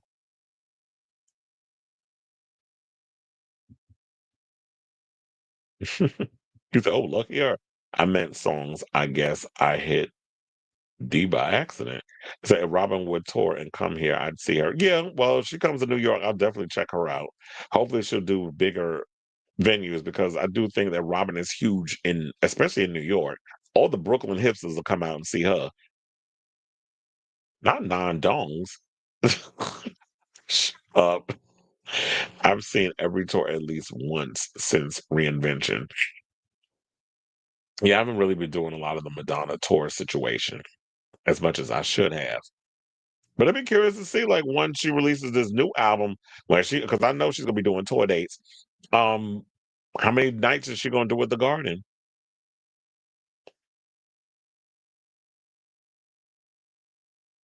You said Madonna. I mean, Robyn did Madison Square Garden. She wants to do arenas, but only arenas where she could sell out. It all depends on um I don't know. I don't know if she's willing to switch it up, like do arenas in certain places and then come around and do smaller venues in other places. So, it'd be interesting to do it unless you don't want because you don't want to fall in that situation. Like, what's like a Charlie at the Sweat tour? All right. I'm gonna say it's only the Garden in LA. I think she'd sell out Miami too. She'd probably do all the blue states, all the more liberal spots. Where there's a lot of homosexual flow. I love the Marie Antoinette promotional post that she did. Well, yeah, Michelle Visage hates when you do Marie Antoinette because she thinks everybody that wears that damn wig and the poofy dress is Marie Antoinette. She refuses Miami until the political situation changed. All right. Okay, y'all. So now let's get into some homosexual news. And let's talk about Justice Smith, who was out here advocating for the trans. So, one of the things I did not know, he had trans siblings, and he said that he had trepidations about starring in I Saw the TV Glow, which I know you can probably catch that on Amazon Prime, I think. So yeah, he said like he's out here advocating for the trans and everything. So now following the profound impact of last year's I Saw the TV Glow on libidical audiences, Justice Smith is sharing some insight into the casting. The actor noted that he's really passionate about trans people being able to play trans roles and tell their own stories on screen, explaining why non-binary writer slash director Jane Schoenbrun, I think is how you say her name, or their name. I don't even know what pronouns they go by, but didn't cast a trans actor as his character Owen in the A24 film, which is a metaphor for the trans experience. Saying, quote, I had some reservations at first, and I talked to Jane about this. I was curious as to why they didn't cast a trans actor to play that role. He said on the Zach Sang Show podcast. Shout out to him, because I did see clips and stuff from Zach Sang's interview. Also, he interviewed Lucas Gage, too. Shout out to the queers that are getting all the interviews. But they made me understand how me, as a cis person, I'm being used as kind of a device for this structure of the movie. Because, spoiler alert, my character lives in this nightmare realm, and I am actually the girl from the other realm. Now, Smith added, so it wouldn't necessarily make sense if I was a trans actor, because the metaphor can't really exist. Noting that the casting was a big concern of his, Smith said, I'm really passionate about those kinds of politics and trans people being allowed to play trans characters, but I'm also passionate about trans people telling their stories the way they want to tell them. So that was the bigger priority for me. So trans non-binary kind of lumped in the same situation. And with Jane coming in and saying, no, I have a reason as to why I want you, particularly as a queer person, to play this other character. We're talking about the trans experience, where it's like you're dealing with the ideology behind transitioning from one gender into another, and how you are this other person in another realm. If this is their ideology of wanting the story being told in that way, then we can't go against someone who was a part of that community who wants to tell the story in this way, and why they chose the actor that they chose to play that part. So I'm hoping that people don't get in the way, because we know how a lot of trans people get when it comes down to certain people in certain things not getting certain roles. Because we talked about it the other day, where Luke Evans was announced as playing Dr. Frankenfurter on Broadway for the Rocky Horror Picture Show, or the Rocky Horror Show, whatever you want to call it.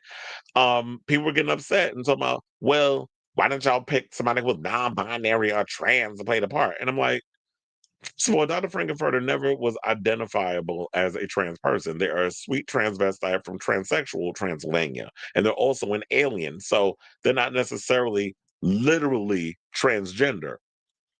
And people have to realize the ideology behind what it was 50 years ago is not the same as today. Yes, we've evolved and changed in different ways, but if that's not the story behind Rocky Horror, where people look at Dr. Frankenfurter as a trans person, when actually a friend of mine, shout out to Michael T, plays every year Dr. Frankenfurter at this event on Halloween. Been doing it for 15 years. So he is a queer male who plays the character. And so people need to get beyond these thoughts of thinking that just because you saw Laverne Cox play Dr. Frankenfurter, that's not the whole thing of, yes, this person is a transsexual, therefore we have to make them that. That was just a casting decision they decided to go with at the time. But the person who created the franchise, we got to speak to them on what was the intent behind Dr. Frankenfurter, is because there are transsexuals, transvestites, and what was the other one? Oh, drag queen. Because remember, we got the story from Tu Wong Fu with the different meanings behind each thing. So, um, Smith also said the experience filming the movies was really beautiful, noting that many of the cast and crew were trans, and that was kind of a queer haven. So the good thing is you had people who were working behind the scenes that were part of this thing. It's like even with Tina Romero, who did Queen of the Dead, which, when is that coming out on Shudder? Because I already heard Good Boy is coming out next week, which I'm looking forward to. But they said there was a whole queer cast that worked behind the scenes on that movie. We had the cast and the crew that were, amongst family. So it's always good when you have a lot of people who are part of the community that works behind the scenes. So as you being a queer person in real life, you feel more at ease when you're playing characters that are outside of who you are in real life. So shout out to you, Justice Smith. And I definitely want to hear from y'all. What do you guys think of this story? What he had to say about trans actors being cast in trans roles? It's like, Yeah, and I guess his situation is different because the director, that's who they chose to be in the movie. But definitely, if it comes down to it, we definitely need to see more trans actors playing trans roles. We already did a whole story on how like queer roles are diminishing as it is because of the current administration reflecting on studios being afraid of taking chances on any kind of diverse story because of where we're at. But this is the time as artists we got to fight and see our stories get told. So if you're a trans person, you want to get your stories out there, get to writing your script, try to find ways of guerrilla shooting or figuring out how to scrape some money together, to put together your passionate story or whatever. And if you want to tell your stories, you got to be the one to grab the bull by the horns and make it happen. So let me know what you guys think of this story in the comments down below. All right, y'all. So let's see what the people are saying, and we can move on to our final topic. I swear a green Marie Antoinette outfit you said you wear a green Marie Antoinette outfit? What? Not a bodysuit. Oh, what's on HBO Max? He said, I have a poster of the Marie Antoinette picture on my wall and a huge poster of the American Life cover. I want to watch. I watched it. Oh, you said I saw the TV Glow is on HBO Max. But that's what you was talking about. Because yeah, sometimes when I go in there, I do be seeing it instead. I think it's on Prime Video too, but mostly HBO Max. But I think is where you can find it. I watched the TV Glow starring Justice, and I heard the plot centers on having a repressed trans identity. I feel like it would be something 18-year-old me would have loved, and probably still would like it. Not everything Michelle hates.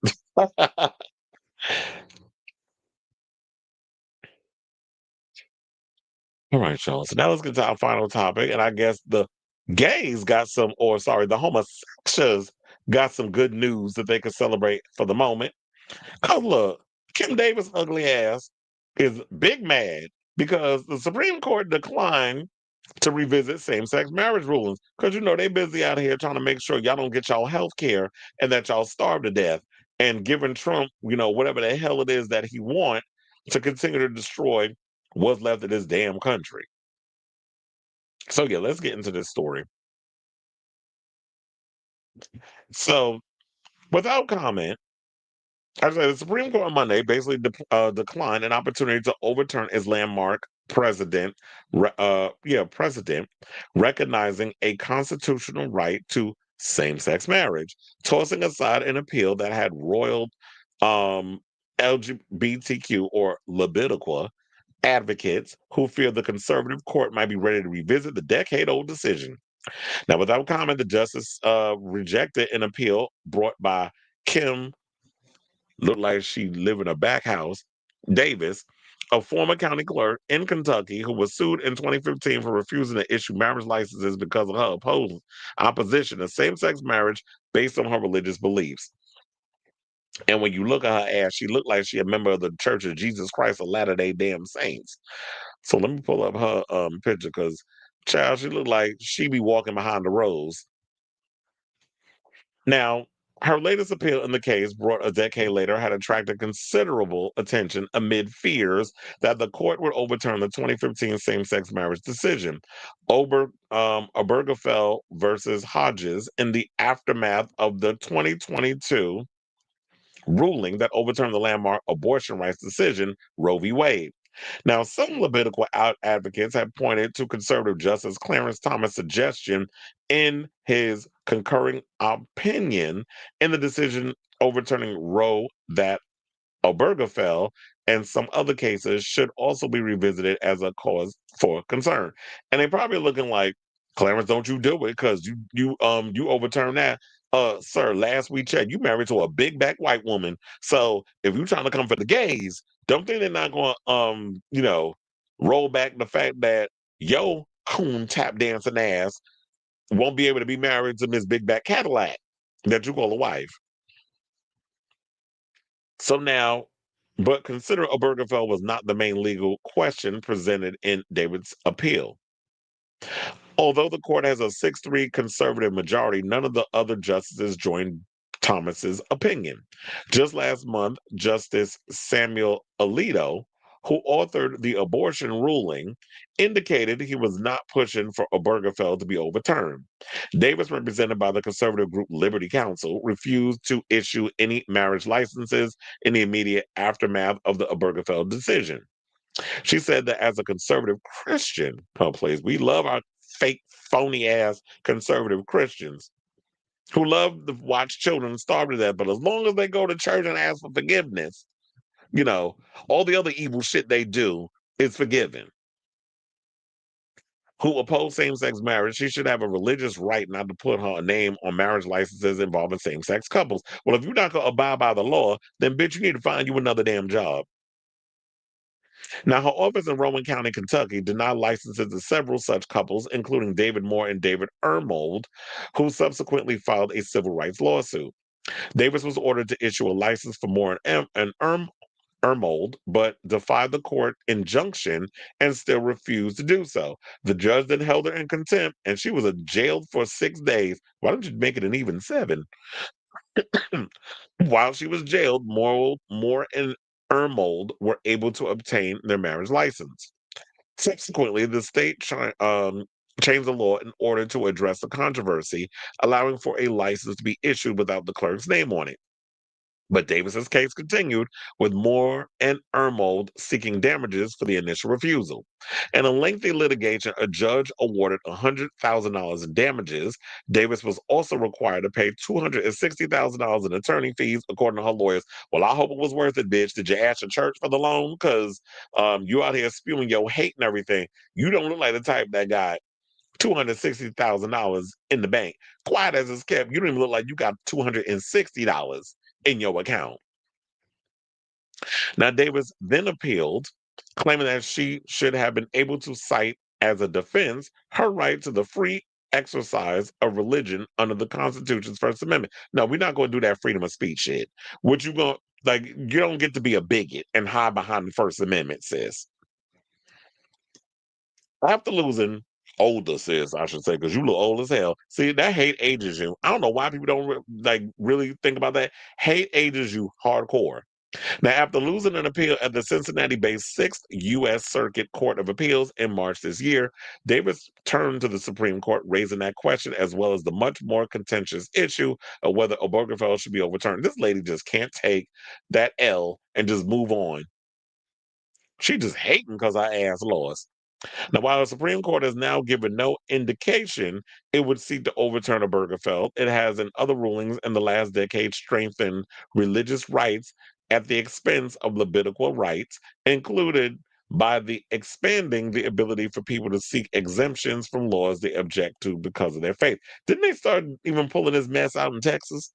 I remember hearing a story about that. But look, so far it's a win for the homosexual community. Those who want to get same-sex married, is a win for now. But I still will sleep with one eye open because I do not trust this current administration as far as I can throw them, especially with them allowing church and state to interlink when we should be separating that mess from that. You want to believe what you want to believe, and you don't believe in gay marriage, don't get married. If you don't believe in homosexuals doing what they doing, then that's your belief. But you don't need to be bringing your religious beliefs onto a job that you are paid to do. And if you're not going to be able to just abide by the law, then your ass need to go find another damn profession. One of them should be going to play in traffic. So I say all this to say, what do you guys think of this story about Kim Davis, sore loser ass, still big mad over the fact that she can't get this damn gay marriage overturned? Because, and last I checked, this bitch married multiple times. So you couldn't even make it work with the opposite sex. And you mad at the same sex because they got more ways of keeping it together than your big back ass? Okay, sis. We see what you really mad about. The fact of the matter is nobody wants to love on your ugly ass. So let me know what you guys think of this story in the comments down below.